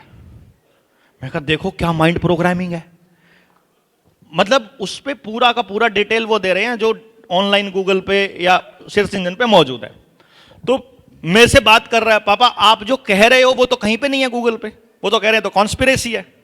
मैंने कहा एक काम करो बेटा, कुछ मत करो, ज्यादा कैलकुलेशन में मत पड़ो, तुम्हें ऐसे लिखना है, तुम एक कैलकुलेशन करो कि 2017 में कितने लोग मरे, 18 में कितने मरे, कौन कितनी बीमारी से मरा, कौन कितनी बीमारी से, कौन किस तरह से मरा, किसका क्या रहा, और उसके लिए सरकारों ने क्या क्या प्रयास किए, सिर्फ चेक करो। उसने मुझे वो डिटेल भेजी ना, यू विल बी सरप्राइज्ड। मेरे को नहीं उस दिन आइडिया था, वो उसने मुझे भेजा। उसने मुझे भेजा कि अपने देश में 24 लाख बच्चा 5 साल से कम उम्र का केवल 3 कारणों से मर जाता है 5 साल से पहले, या तो इलाज ना मिलने की वजह से, या फिर कुपोषण की वजह से, या गलत इलाज हो जाने की वजह से। मैं हैरान था, ये डेटा किसी के पास नहीं है, कोई आंकड़े को शेयर नहीं कर रहा है, कहीं डिस्कशन में नहीं है। तो बोला पापा मैं लिखूं क्या इसको? मैंने कहा तुम्हारे पास 2 चॉइसेस हैं बेटा, फर्स्ट आना है तो तुमको वही लिखना पड़ेगा जो सिस्टम चाहता है, तुमको उसी तरह का लिखना पड़ेगा और मीठे मीठे शब्दों में लिखना पड़ेगा कि सरकार ने बहुत अच्छा काम कर दिया इसमें रोकथाम के लिए, क्योंकि सरकार बहुत अच्छा काम कर रही है। वो कह रही है कि आपको कैंसर का इलाज खुद कराना पड़ेगा, बुखार का इलाज खुद कराना पड़ेगा, आपको डायबिटीज का इलाज खुद कराना पड़ेगा, आपको और हार्ट के पेशेंट हो तो वो सारे इलाज खुद कराने पड़ेंगे, लेकिन कोरोना से नहीं मरने देंगे आपको। बाकी सारे इलाज में आपको चाहे जमीन बिक जाए कोई चक्कर नहीं, आप कर्जे में हैं तो आपको चाहे सुसाइड करना पड़े और उसकी टेंशन नहीं। तो मैं उसको बोला कि मैंने कहा कुछ नहीं करना बेटा, तुम्हें अपना ऐसे लिखना है तो वैसे लिखो जैसा तुम सोचते हो, भले ही कोई भी रिजल्ट आए। और वो तो रिजल्ट तो आना ही था, उसका तो सेलेक्ट भी नहीं हुआ, वो तो आगे भी नहीं गया, उसको बोलने भी नहीं दिया गया। This is the way education system is working. आपके बच्चों को माइंड प्रोग्राम करके वो सब कहलवा रहे हैं जो वो चाहते हैं। सही है क्या? सही है क्या? अब आपको यदि अपने बच्चे के लिए कोई माहौल तैयार करना है, पहला नंबर आपको पहले अपनी समझ बढ़ानी पड़ेगी। बताइए, पहले अपनी समझ बढ़ानी पड़ेगी। अपनी समझ बढ़ने के बाद अपने आसपास के लोगों से बात करनी पड़ेगी, और जब आसपास के लोगों से बात करोगे ना तो एक ही जवाब आएगा जो मुझे उस गांव वाले ने दिया था पहली बार जब मैं अपना इंस्टीट्यूट बंद करके चला। जैसे क्या होता है, 2008 में मैं नौकरी लगा, 2012 में मैंने नौकरी छोड़ दी, सॉरी 4 में लगा, 8 साल करके, और 12 में छोड़ दी। अच्छा, 12 में छोड़ने के बाद 2016 में मैंने अपनी पत्नी को बोला कि पूनम, ये इंस्टीट्यूट तो समाज में कोड हैं, ये तो बच्चों को बर्बाद कर रहे हैं, ये तो बच्चों को और कंपटीशन में लेके जा रहे हैं, ये तो पूरे के पूरे लोगों की उनकी पूंजी को खींच करके बर्बादी की तरफ लेके जा रहा है। ऐसा है जैसे सारे अपने नहू की कमाई और उठा के नाले में फेंक रहे हों, क्योंकि 99.99% बच्चों का तो फेल होना तय है। तो मैंने कहा ये इंस्टीट्यूट तो बर्बाद करेंगे, आज जाके गांव वालों को समझाएंगे और बात करेंगे। बोली अब नया दौरा पड़ गया तेरे को, पहले नौकरी छोड़ने का दौरा पड़ा था, अब गांव को समझाने का। अब मुझे बोलती कोई सुनेगा? मेरा एक ही जवाब था, और आज भी मेरा यही जवाब होता है जब भी वो मुझसे पूछती है कि क्या नतीजा रहा। मैं उसको एक ही लाइन बोलता हूं, मैं नतीजे के लिए काम नहीं कर रहा पूनम, मैं काम कर रहा हूं कि मुझे आज जो करना चाहिए वो सही है या गलत है। अगर मैं गलत कर रहा हूं तो नहीं करूंगा, और सही है तो करूंगा, चाहे नतीजा जो मर्जी हो। तो पहुंच गया जी, गांव में पहुंचा। अब कोई जानता नहीं, क्योंकि गांव छोड़े हुए अरसा हो गया। करनाल के एरिया में तो लोग जानते थे, वहां तो सब पता था, लेकिन उधर चंडीगढ़ कोई जानता नहीं था। पर मैं तो सुबह उठता, सोमवार की छुट्टी कर दी शुरुआत में, मुंह जिधर की तरफ मुंह हुआ गाड़ी का निकल गया। जहां 8 बज गए वहां सरकारी स्कूल के टीचरों से बात करनी शुरू करी। जब उसके बाद उनसे बात कर ली, उसके बाद प्राइवेट स्कूल्स जितने मिले, फिर गांव का सरपंच मिला, फिर देखा कि बात बन नहीं रही। क्योंकि 2015 में मैंने एक ट्राई किया था, 15 में मैं नरेंद्र मोदी साहब से मिला था और उनसे पूछ करके मैंने ये कहा था कि भाई हमारे पास एक ऐसी विद्या है जिसकी मदद से हम सब बच्चों का टैलेंट बता सकते हैं। भाई मुझे और तो कुछ नहीं पता, देखो आपके आने से मुझे इतना हौसला हो गया। सारे देश में सरकार कुछ करे या ना करे, जितने लोग यहां बैठे हैं, अगर इतने लोगों के प्रयास के बाद अगर अगले साल या 2 साल में हम पूरे भारत के लिए कोई आशा की किरण खड़ी नहीं कर पाए, तो इतना तो है कि हम सब लोग तो मिलकर के एक यूनिवर्सिटी अपनी खोल ही सकते हैं कि नहीं खोल सकते? भाई बाकी तो जाओ, कहीं भी जाओ, हम तो कर ही सकते हैं अपने बच्चों के लिए। भाई मुझे सबका टैलेंट पता करने का पता है। मैं ये कह रहा हूं, हम सभी बच्चों को क्या काम करने के लिए परमात्मा ने पैदा किया है, इसका पता लगाने के बाद उसको तैयार करने की प्रोसेस में शामिल कर लेते हैं और सबके लिए जीवन का एक आधार तैयार कर देते हैं। तो ये वाली बात मैंने जब मोदी साहब को बोली कि भाई कौशल विकास योजना चालू करी है आपने, PMKVY चालू किया था, तो मैंने कहा कि कौशल तो पता नहीं है हमको, तो कौशल विकास कैसे करेंगे? तो उन्होंने कहा कि अफसरों को मिलने के लिए DR कुल मिला करके मैं फिर स्मृति ईरानी से भी मिला, वो मैंने अपनी वीडियोस में खूब बोला हुआ है, तो आप सुन सकते हैं बड़े आराम से वहां पे। लेकिन अल्टीमेटली मुझे यह समझ में आया कि किसी एमएलए, एमपी, सीएम, पीएम या तहसीलदार, मास्टर, सबको में से किसी को यह नहीं पड़ी है कि आपके बच्चों के लिए वो कुछ करे। उनको अपनी नौकरी करने से मतलब है। वो अपने टाइम पर आते हैं, टाइम पर जाते हैं, जो ऊपर से आदेश से जाए गुलाम की तरह वो उसको फॉलो करके अपना कर देते हैं। उनको आपके बच्चे से कोई लेना देना नहीं है। अब वो क्यों करेंगे आपके लिए? अब आप कैसे करेंगे? आपके पास तो समझ होनी चाहिए। समझ देने का काम आपको बचपन से किसी ने दिया ही नहीं, क्योंकि बचपन से तो वही है, उस मां की तरह पेपर की तैयारी कराने में ही सारी जिंदगी बीत गई, सारे मां बाप की सारे एग्जाम की तैयारियों में ही गुजर गई। तो समझ कैसे देंगे? स्वस्थ कैसे रहना इसकी समझ, गांव में कैसे आचरण करना इसकी समझ, कोई गलत चीज हो रही है उसका विरोध कैसे करना उसकी समझ, कोई चीज टूट गई है घर में उसकी समझ, उसको ठीक करने की समझ, रिश्ते टूट रहे हैं उसकी समझ, जीवन में कोई चीज गलत आ जाए, फेलियर आ जाए, अगर हम फेल हो जाए उसकी समझ। कोई समझ देने वाला काम तो हो ही नहीं रहा है समाज के अंदर। तो फिर किसी को मालूम नहीं, और उनको यह पता है कि जिनके बच्चे बर्बाद हो रहे हैं अगर वही सो रहे हैं तो हमने क्या ठेका ले रखा है। तो फिर यह कैलकुलेशन करने के बाद मैं गांव में जाना चालू किया। सब हार के मेरे को यह समझ में आया कि पेरेंट से बात करनी पड़ेगी, क्योंकि स्टेक होल्डर पेरेंट है। उसको इसका काम जो करेंगे वो पेरेंट करेंगे, कम से कम अपने बच्चों के लिए कुछ तो ट्राई मारेंगे। उसका रीजन क्या है? रीजन तो ये है, मैंने गांव वालों को समझाया कि देखो जी ताऊ जी बात सुनो, अब पहले तो बात ही सुनो, पहले तो यही कहानी बड़ी है। आज तो आप लोग अपना पैसा खर्च करके यहां तक पहुंच गए। पहले दिन तो मैं जब गाड़ी उठा के निकला, गांव में कोई बात करने को बंदा ना मिले, तो जहां चौपाल में ताश खेल रहे थे कुछ बूढ़े, बैठ गया जी उधर जाके। मैं कहा ताऊ बात करनी है। वो बोले क्या बात करनी भाई? मैंने कहा जी बच्चों के बारे में बात करनी, आने वाले टाइम में हमारे बच्चों के लिए बड़ा खतरा हो रहा है, उस पर चर्चा करेंगे। उसने बोला, ऐसे पत्ते बांट रहा था जब बोला था उसने, पत्ते, क्योंकि बाजी खत्म हुई तब मैंने बोलना चालू किया, तो पत्ते बांटते बांटते बोला क्या बात करनी, तो मैंने अगली बात कही, तब तक उसके पत्ते बंट चुके थे ऐसे ऐसे करके। हाँ बोल भाई, मार के पत्ता बोल भाई। तो मैंने कहा जी थोड़ा सा एक बाजी खत्म कर लो उसके बाद कर लेते हैं। अब बाजी खत्म, बोला ये तो लेट होएगी खत्म। मैं कहा कोई बात नहीं, मैं खड़ा हूं। एक हो गई, दूसरी हो गई, तीसरी, उसने देखा कि ये बेशरम जाएगा नहीं यहां से, तो जब बाजी खत्म हुई तो वो पत्ते नपेट समेट के मुझे बोला हाँ बता, अब बता। ले, सारे घूम के मेरी तरफ मुंह कर लिया। तो मैंने उनको अपनी जो बात मेरे पास थी मैंने बताया।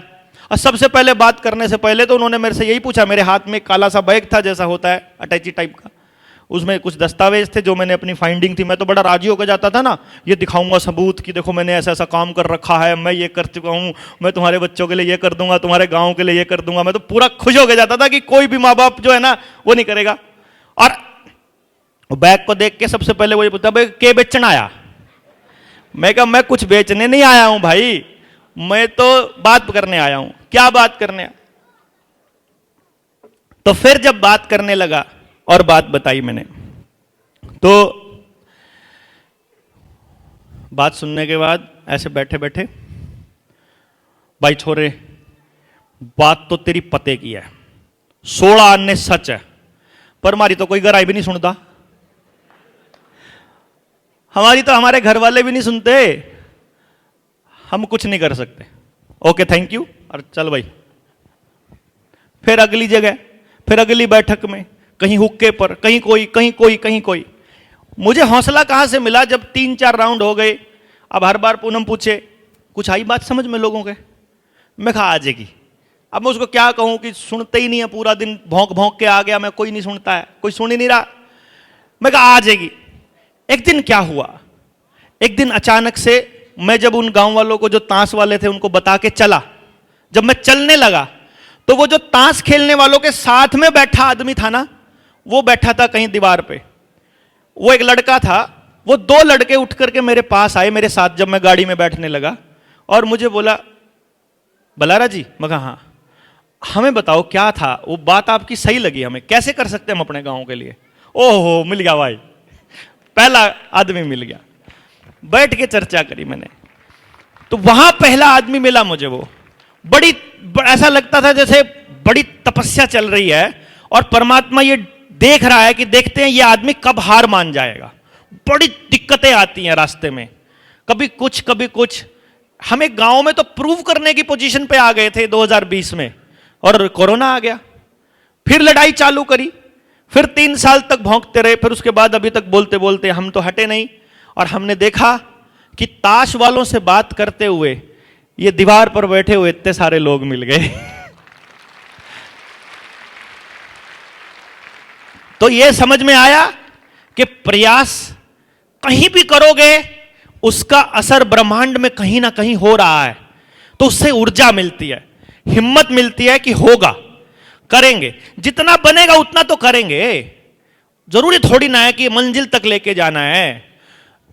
हमें यह तय करना है कि हम किस तरफ थे, अपने बच्चों की बर्बादी करने वालों के पक्ष में खड़े थे या हम उसके लिए लड़ रहे थे। तो इसके लिए जब हम आगे बढ़ते हैं तो मालूम पड़ता है कि हां कुछ बड़ा होने वाला है, और फिर हिम्मत बढ़ती है।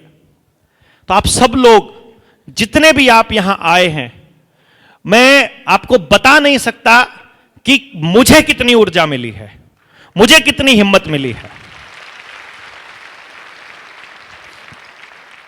जिन साथियों ने मेहनत करी थी, जो साथी चले थे, जो कभी 10 साल पहले चले थे वो बीच में छूट गए, कोई 8 साल पहले चला वो छूट गया, क्योंकि वो थक जाते हैं। वो कहते कितने दिन से यही बोल रहा है यार, कितने दिन से यही बोल रहा है, मैं क्या करूं बताओ, तुम बताओ ना। उनके सिस्टम के सामने सरेंडर कर दे क्या? मैं जब तक जिंदा हूं मैं अपने बच्चे के लिए सरेंडर नहीं करूंगा, मैं लड़ूंगा, सीधा आखिरी सांस तक लड़ूंगा। मुझे इस सिस्टम को ठीक करने की लड़ाई लड़नी है, मेरे पास दूसरा रास्ता नहीं है। आपके पास है तो मुझे नहीं मालूम, क्योंकि मेरा कलेजा उस दिन फटने को आया जिस दिन मेरे बच्चे ने मुझे यह बताया।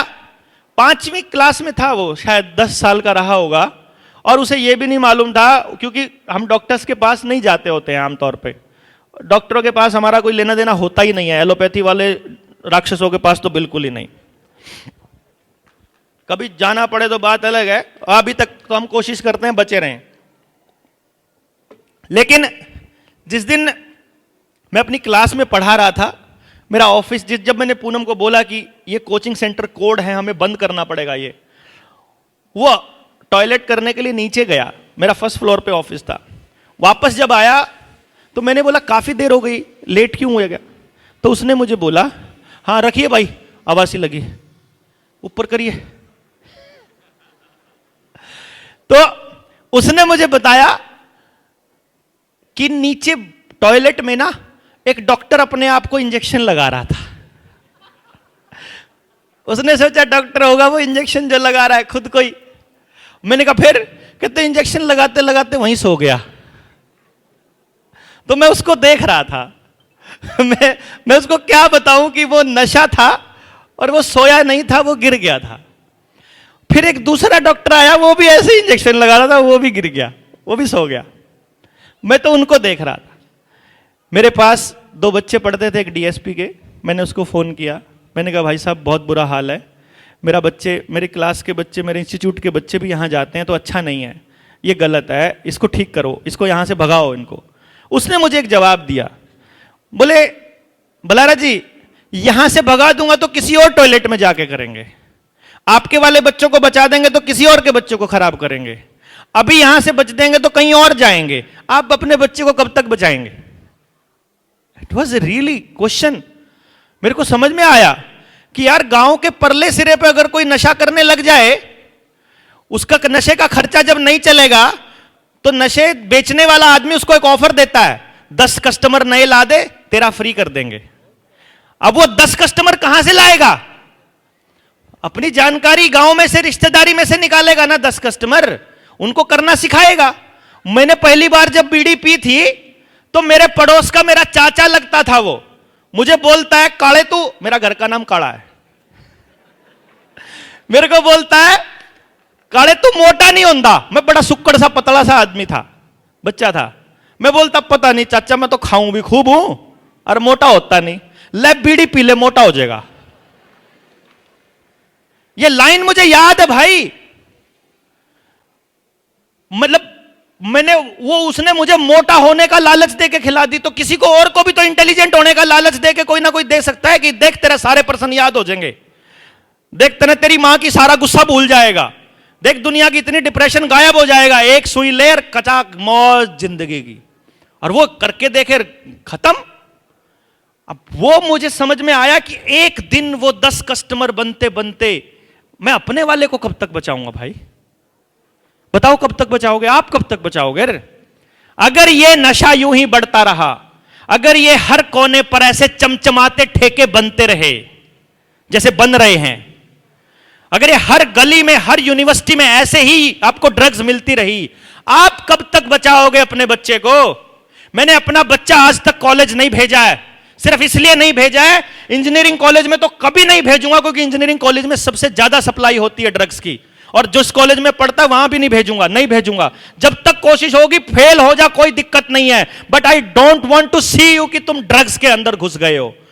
तुम्हें टेंशन नहीं लेनी है, मैं जब तक बैठा हूं तुम्हारी टेंशन नहीं। मैं फेलियर हूं, अगर मैं तेरे लिए कोई समाज में जगह नहीं खड़ा कर पाया, अगर मैं तेरे लिए कोई सुरक्षित समाज नहीं बना पाया, तो मैं फेलियर हूं। मैं अपने बच्चे को बोलता हूं, तेरी कोई सिरदर्दी नहीं, तू कुछ भी अपराध करेगा, तू कुछ भी गलत काम करेगा, मेरी जिम्मेदारी है कि मैं तुझे सिखा नहीं पाया, मेरी जिम्मेदारी है कि मैंने तुझे ऐसा गंदा समाज दिया जहां से तूने अपराध सीखा, जहां तूने किसी लड़की की तरफ गलत नजर से देखना सीखा, जहां तूने ड्रग्स लेनी सीखी। मैं अपराधी हूं एज ए पेरेंट, मेरी गलती है, मैं अपनी गलती के लिए तुझे नहीं कोसूंगा, इसलिए तुमको कुछ भी ऐसा नहीं करने की जरूरत है।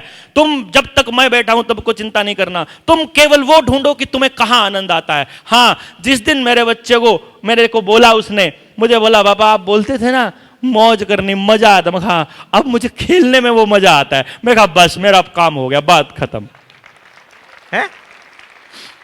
क्योंकि अपन ने कभी मैंने कभी उसके लिए तैयार किया ही नहीं उसको कि मेडल लाना है, कुछ नहीं।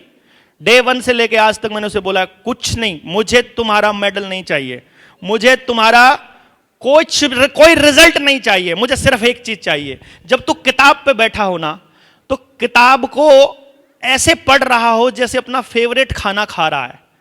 जब तू काम कर रहा है, खेल रहा है ना, तो खेलते हुए ग्राउंड में मुझे लगना चाहिए कि बच्चे को मजा आ रहा है।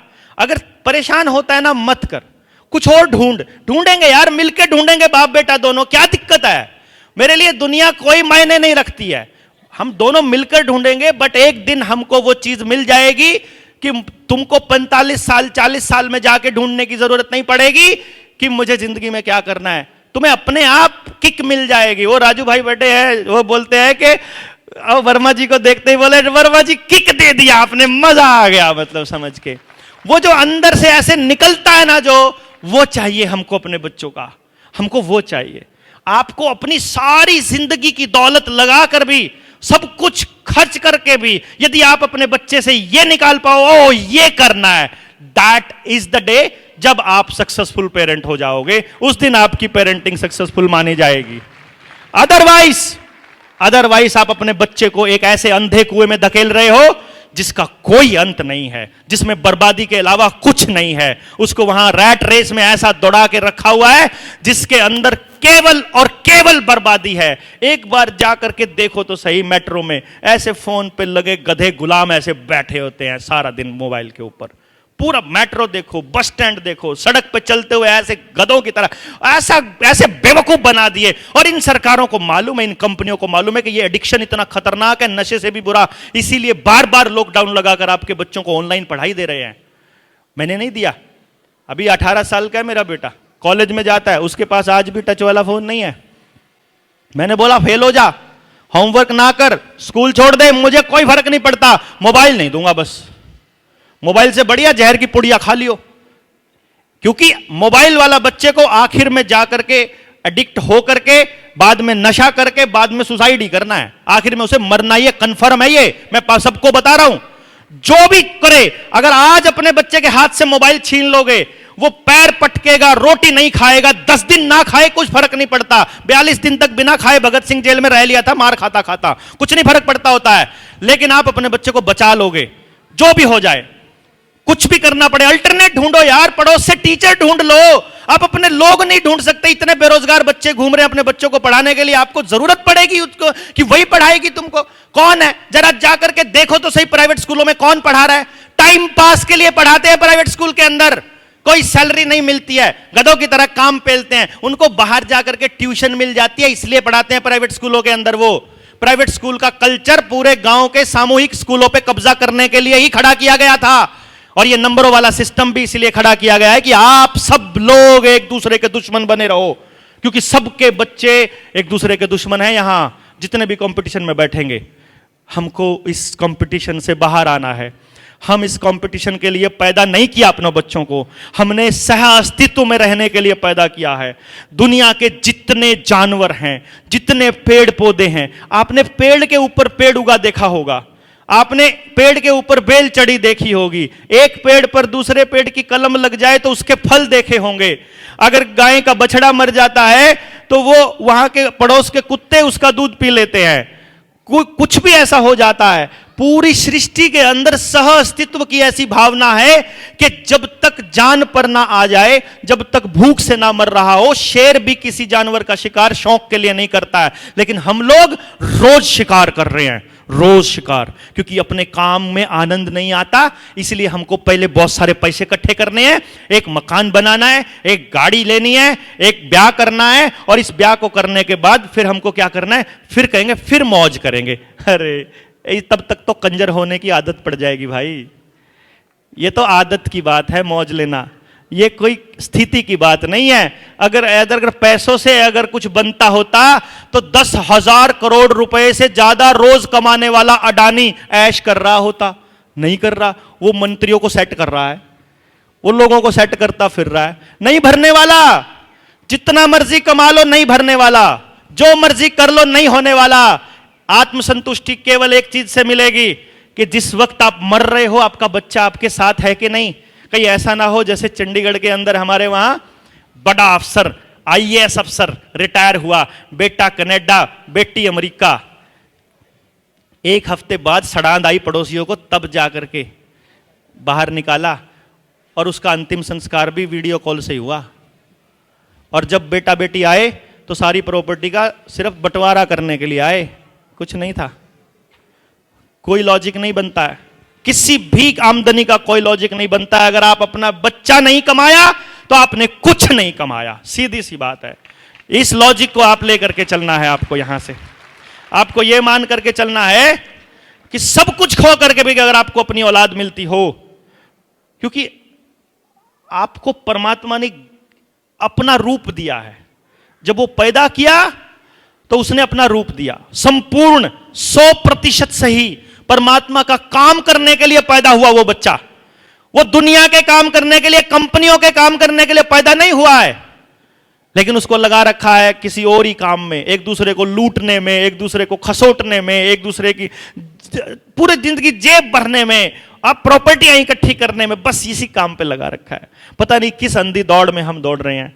आज का जो ये सेमिनार है, ये सोए हुए लोगों को, आप सब लोग जागे हुए लोग हैं, आपके जरिए वो जो देख रहे हैं दूर देश में या कहीं भी सोच रहे हैं, उन सोए हुए लोगों को झकझोरने के लिए है कि उठ जाओ यार, उठ जाओ, बहुत बर्बादी हो गई, बहुत बर्बाद कर लिया, नहीं बनेगी बात, जितना मर्जी कमा लो कुछ नहीं बनेगा। आपके बच्चों के लिए उन्होंने पूरी तैयारियां करके रखी हुई है, और आपके पास उठने के अलावा दूसरा रास्ता नहीं है, कोई रास्ता नहीं है आपके पास। एक एक आदमी को अपनी सेना बनानी पड़ेगी, एक एक आदमी को अपने जैसे लोग तैयार करने पड़ेंगे। जितने लोग यहां गांव से आए हैं, एक एक आदमी को जाकर के गांव में ना सुने क्या फर्क पड़ता है। आप कौन सा पहले दिन आ गए थे इस सेमिनार में, हमको भी तो कितना जोर लगाना पड़ा था। 19 नवंबर की रैली में लोग इकट्ठे करने के लिए हमको गाड़ियों के तेल के खर्चे देने पड़े थे, दान मांग करके। आज नहीं दिया है जी किसी को भी 1 रुपया तेल का, किसी ने किसी को भी आज नहीं दिया है। उस दिन दिए थे हमने, क्योंकि उस दिन हम मेहनत नहीं कर पाए थे, उस दिन हम आप तक पहुंच नहीं पाए थे। आज हम पहुंच पाए हैं। आज हम बिल्कुल ठोक बजा कर ये कह सकते हैं कि निग्गर लोहे सेनापति इकट्ठे हुए हैं आज हमारे पास। आज हम ये कह सकते हैं कि अब हम बदलाव से ज्यादा दिन दूर नहीं है, क्योंकि अब ये ताकत अगर आप में से कुछ लोग निकल के आ जाए, मुझे चाहिए मात्र 200 लोग, अगर 500 हो जाए तो ज्यादा, लेकिन मुझे मात्र 200 लोग चाहिए, 200 लोग। आप एक कॉल दूंगा मैं, 200 लोग अगर आप में से समझे हुए आते हैं, आप में से बेसिक ट्रेनिंग पूरी करी, किसने करी है बेसिक ट्रेनिंग एजुकेशन की, बताओ। अरे वाह, पहली कंडीशन है, जिसने नहीं करी है मेरे साथ कनेक्ट होने के लिए बेसिक ट्रेनिंग करनी पड़ेगी। घर पे बैठ के करनी पड़ेगी, घर पे बैठ के, कुछ कहीं नहीं जाना है आपने, कुछ नहीं करना है, ना फालतू सुनना, कॉपी पेन लेके बैठना है। आपके बच्चे की बात मैंने उस ट्रेनिंग में करी हुई है, हर ट्रेनिंग में मैंने आपके हर बच्चे की, जितने लोग बैठे हैं सबके बच्चों का मैंने जिक्र किया हुआ है।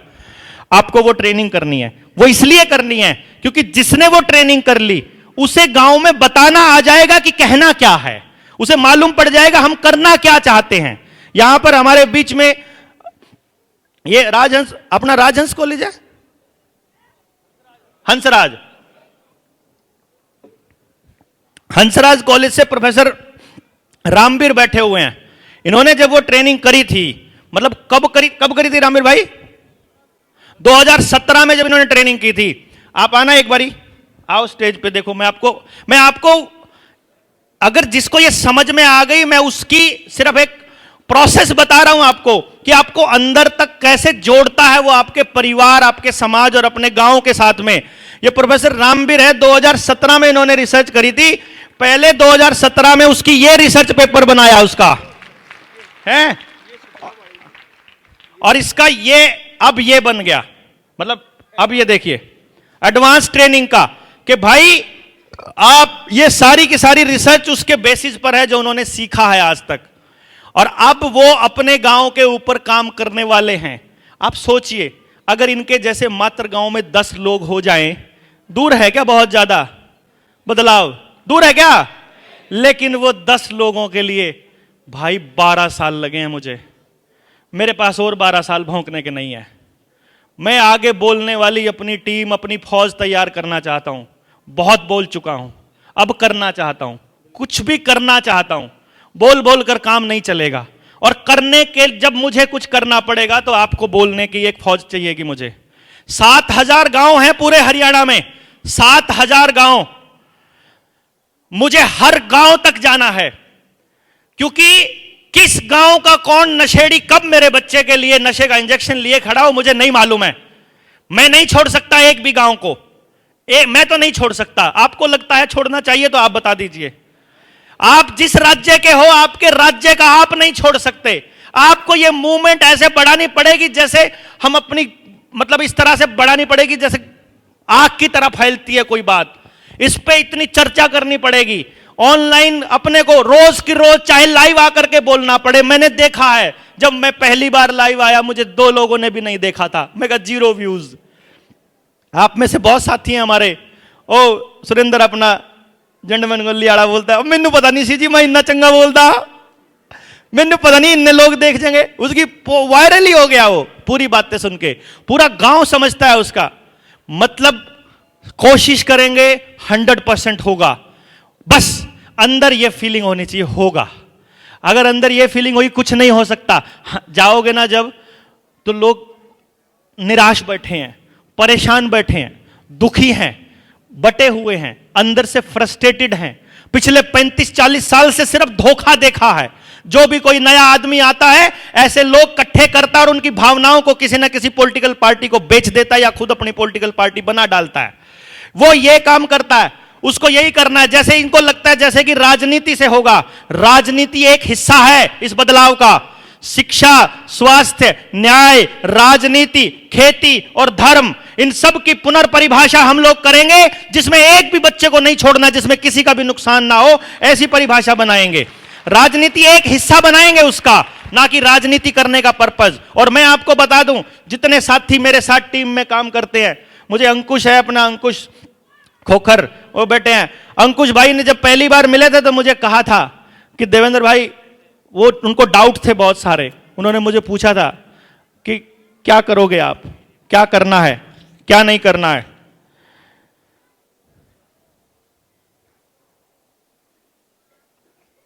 तो उन्होंने कहा करना क्या है। मैंने कहा आपको अभी फिलहाल, मैंने इनको यह बोला था, आपको अभी फिलहाल एक काम करना है।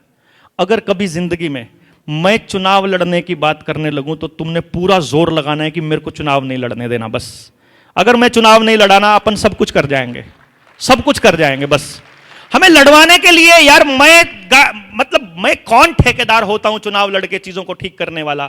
यदि हम लोग हर गांव से 10-10 योद्धा ईमानदार योद्धा खड़े नहीं कर सकते समाज में, अगर हम ईमानदार लोगों की एक पूरी फौज खड़ी नहीं कर सकते, कोई बदलाव नहीं हो सकता। एक रास्ता है सिर्फ चुनाव। तो अगर हमारे पास ईमानदार लोग ही नहीं है, लीडर कुछ नहीं कर सकता भाई। हमारे साथ जुड़े हुए कुछ लोग लोगों को महंगे महंगे सामान बेच करके, अपने ही लोगों को काट करके, अपने ही लोगों से पैसे उधार लेके वापस ना देने वाले जा चुके हैं छोड़ करके। जनता सरकार मोर्चा से कोई नहीं है। जिनको लगता था चुनाव लड़ना ही एकमात्र ऑप्शन है, वो जा चुके हैं। जिनको लगता था कि भाई संगठन बनाओ, मैंने कहा नहीं बनाएंगे हम संगठन। आज तक जनता सरकार मोर्चा बिना किसी प्रधान के चल रहा है, एंड यकीन मानिए इसका कोई प्रधान बनेगा भी नहीं।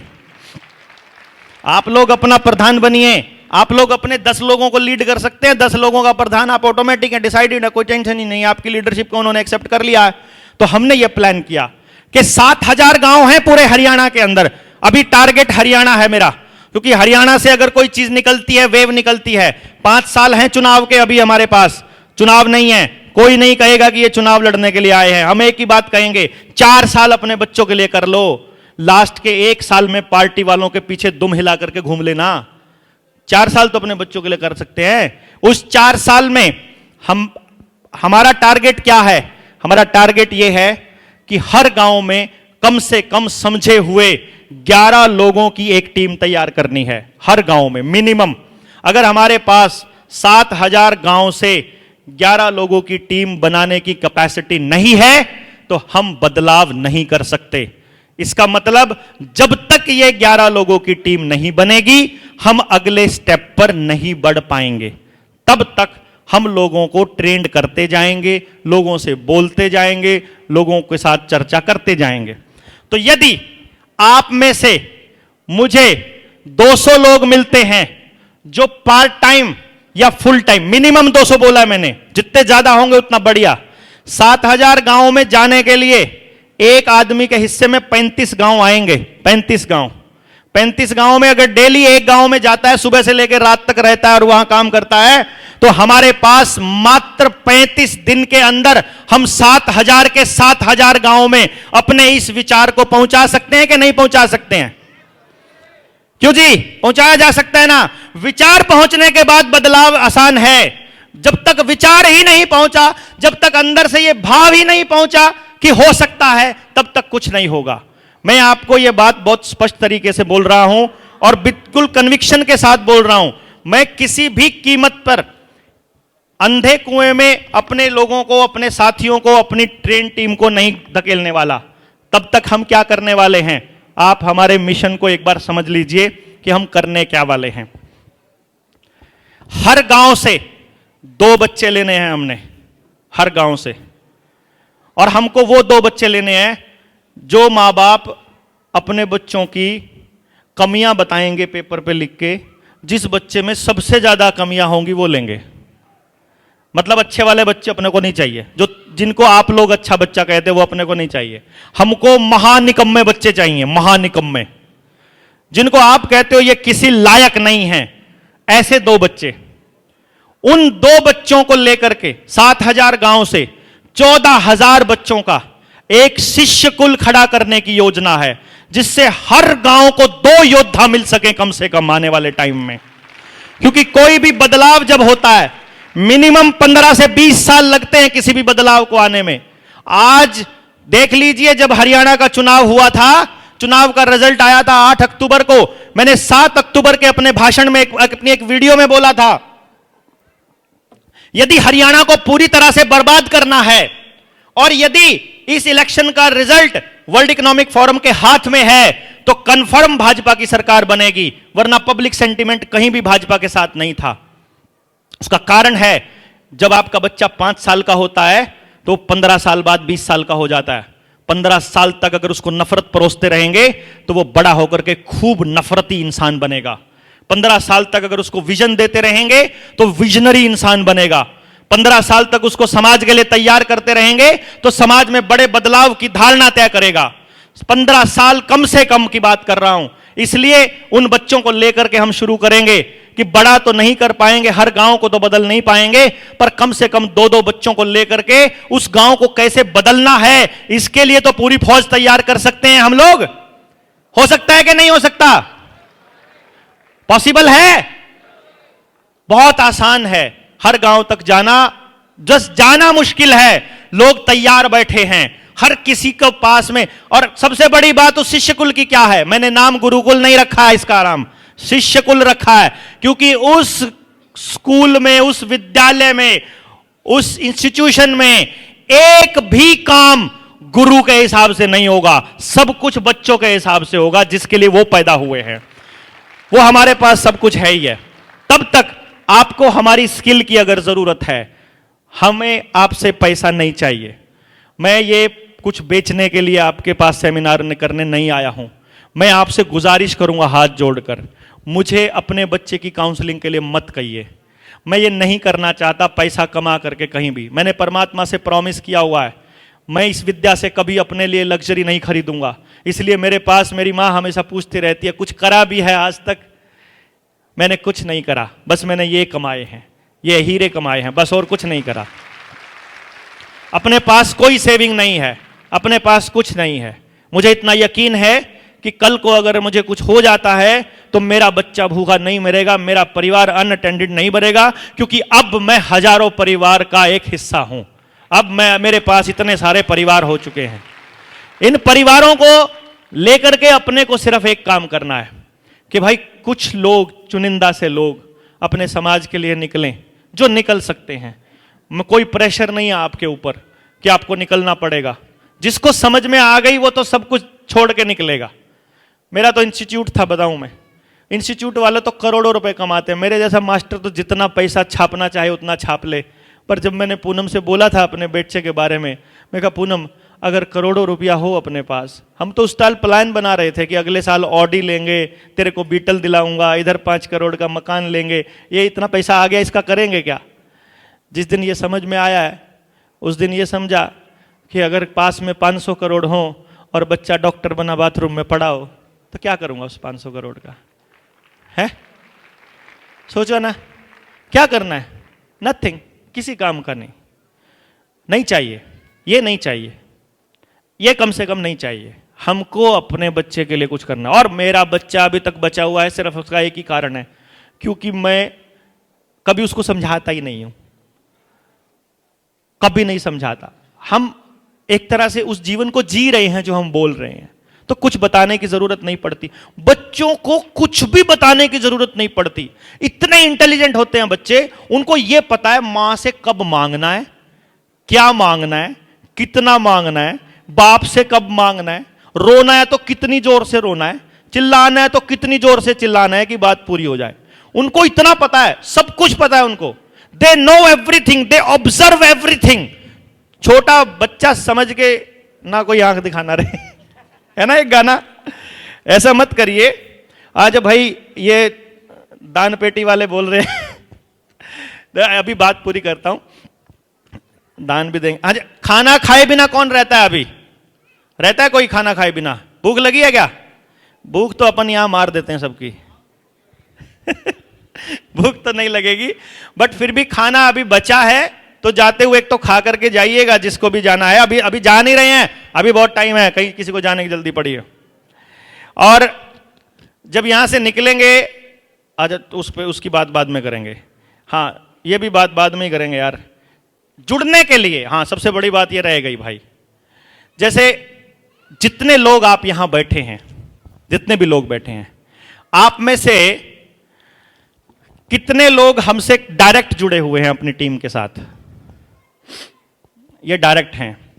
और कौन है जो जुड़ना चाहता है, परमानेंट जुड़ना चाहता है, रेगुलर? चलिए हाथ नीचे कीजिए। देखिए हम लोग क्या है, एक नंबर है, इधर इन्होंने नहीं लिखा, गलती करी, पर नंबर बड़ा आसान सा है, वो आप डायल कर दो अभी के अभी, अभी के अभी कर ही लो, निकाल करके पॉकेट से, क्योंकि सिर्फ डायल करने से ही आपके पास सब कुछ आ जाएगा। हमारे साथ कनेक्ट होने का तरीका, जब आप उस नंबर को डायल करोगे तो एक दूसरे नंबर से आपके पास मैसेज आएगा व्हाट्सएप पे, किसी और नंबर से, और जब वो मैसेज आएगा तो उसमें ऑप्शन दिया होगा कि आपको हमसे जुड़ना है, जीएसएम से अगर आपको जुड़ना है तो इस फॉर्म को भर दीजिए। तो आपका जिला जो भी है, आप उस जिले के साथ में अपने आप ऑटोमेटिकली कनेक्ट हो जाओगे। तब हम आपको बता देंगे आपके जिले के ये साथी हैं, आपका स्टेट ये है, आपका गांव ये है, तो आपके पास में पूरा ऑप्शन, फिर हम इसको सेग्रीगेट कर लेंगे और एक एक व्यक्ति को आप में से हम कोशिश करेंगे कॉल करने की। तो हमको कॉलिंग टीम भी चाहिएगी सब सारे काम के लिए। कॉल करके हम इस अगले स्टेप पे बढ़ेंगे और एक कॉल देंगे हम जिसमें हमको ये 200 लोग चाहिएंगे, जो मिनिमम 200 हैं। तो आप में से जो जो लोग आना चाहेंगे उस प्रोसेस में, वो एक दिन का एक ट्रेनिंग प्रोग्राम रखेंगे हम लोग सिर्फ उनके लिए, जो जाकर अपने गांव, कोई भी जिम्मेदारी ले लो, कोई 2 गांव की ले लो, कोई 5 की ले लो, कोई 10 की ले लो, कोई 1 की ले लो, कोई अपने पड़ोस की ले लो, कोई टाउनशिप की ले लो। जिम्मेदारी क्या है? आपको केवल बातचीत करके उस दिन का काम करना है, बस, ज्यादा कुछ नहीं करना। हम आपसे पूरा दिन ऐसा नहीं कुछ करवाने वाले हैं कि आपको बहुत ज्यादा परेशान होना है। बड़ा सिस्टमैटिक आप आओगे उस दिन, आपको मालूम पड़ जाएगा कि उसमें भर देना आप जहां से हैं, फिर हम आपसे संपर्क कर लेंगे। नंबर है 95 यानी 95 1817 यानी 1817 1817। दोबारा से रिपीट कर रहा हूं, 9518170000। इस नंबर पर आपको मिस कॉल करनी है। अभी कॉल कर देंगे तो मिस कॉल में चले जाएगी, कंप्यूटर बोलना चालू कर देगा, साथ के साथ आपके पास मैसेज भी आ जाएगा। ठीक है जी, तो ये पहला काम हो गया। लाउड स्पीकर ऑन मत करिए, लाउड स्पीकर बंद रखिए, अपने आप कॉल चालू हो गई तो समझो आप जुड़ गए हैं परमानेंट। आपका नंबर हमारे पास आ गया है और आपको अब आपके पास जो मैसेज आया करेंगे, हर मैसेज का पैसा देना है, क्योंकि वो जो पेड सर्विस है ये, तो हर जिन लोगों को मैसेज भेजते हैं उसका पैसा लेते हैं वो कंपनी वाले। और इधर दान पेटी रखी हुई है, इसमें कैश भी फेंक सकते हैं, इसमें ये बार कोड भी लगा है, वो भी जाते हुए, अभी नहीं, ठीक है। क्योंकि ये सारी व्यवस्था जो है आशीष भाई ने अपनी जेब से करी है। फिलहाल मैं बताऊं, मेरे पास पैसे होते नहीं है। मैंने इनको आइडिया दिया कि जितने लोग आज तक कमाए हैं इनको बुला लें क्या। इन्होंने बोला जी ठीक है। इन्होंने अपनी टीम से उधार मांगे हैं, किसी से उन्होंने वो कौन सा विकास कह रहा था मैं बढ़िया से ले आऊंगा जी, 3-3.5 लाख रुपए वो उन पर से ले आया। ऐसे करके इसके 8-10 लाख रुपए जो खर्चा हुआ है वो सब इन्होंने किया है, अपने पास कुछ नहीं है। तो अगर जो मान लो आप लोग सारे के सारे यहाँ अपना अपना सहयोग अगर देते हैं तो मुझे लगता है कि हमारा खर्चा पूरा हो जाएगा। नहीं भी देते हैं तो भी कोई दिक्कत नहीं है। किसी भाई को अगर जाने में दिक्कत है और उसके पास किराया नहीं है तो इधर पड़े होंगे, इधर से ले जाना, मतलब ऐसी टेंशन नहीं लेनी है कि दे के जाना है खाली, ऐसे कोई दिक्कत नहीं है। दूसरी बात, एक बहुत बड़ा रेवोल्यूशन इस पूरी की पूरी यात्रा में हमारे साथ बीता। वो रेवोल्यूशन है हमारे बीच में, उस रेवोल्यूशन को शुरू करने वाले और इस पूरी मुहिम को रंग देने वाले शख्स बैठे हैं जिन्होंने अपने जीवन के 15-20 साल लगाए एक रिसर्च पर, यह ढूंढने में कि जिस चीज के लिए हमने अपने बच्चों को भगाया हुआ है, जिस चीज के लिए हमने इसको दौड़ाया हुआ है, वो चीज जिसको हम रुपया कहते हैं, वो क्या है, उसका क्या रोल है हमारी जिंदगी में। और आपको जान करके हैरानी होगी कि जब फाइंडिंग्स आई, जब उसके नतीजे निकले तो आपको पता चला कि आप अपने बच्चों को छोड़कर जो काम करते हो सुबह से लेकर रात तक, वो कुछ भी नहीं है, पैसा भी नहीं है। अब वो है कि नहीं है, वो कैसे है, मैं कह रहा हूं ये पैसा नहीं है, नकली है, वो सारी बातें हम बाद में बताते रहेंगे। लेकिन उसकी प्रूफ के तौर पर, उसके सबूत के तौर पर, अपने 15-20 साल की रिसर्च के आधार पर उन्होंने अपनी एक किताब लिखी है, रुपया मूल्य का मापक या शोषण का साधन। और वो किताब गेट पर अवेलेबल है, जिस जो भी भाई जाते समय लेना चाहेगा वो लेगा। लेकिन उससे पहले मैं चाहूंगा अपनी बात पूरी करूं, उससे पहले मैं रिक्वेस्ट करूंगा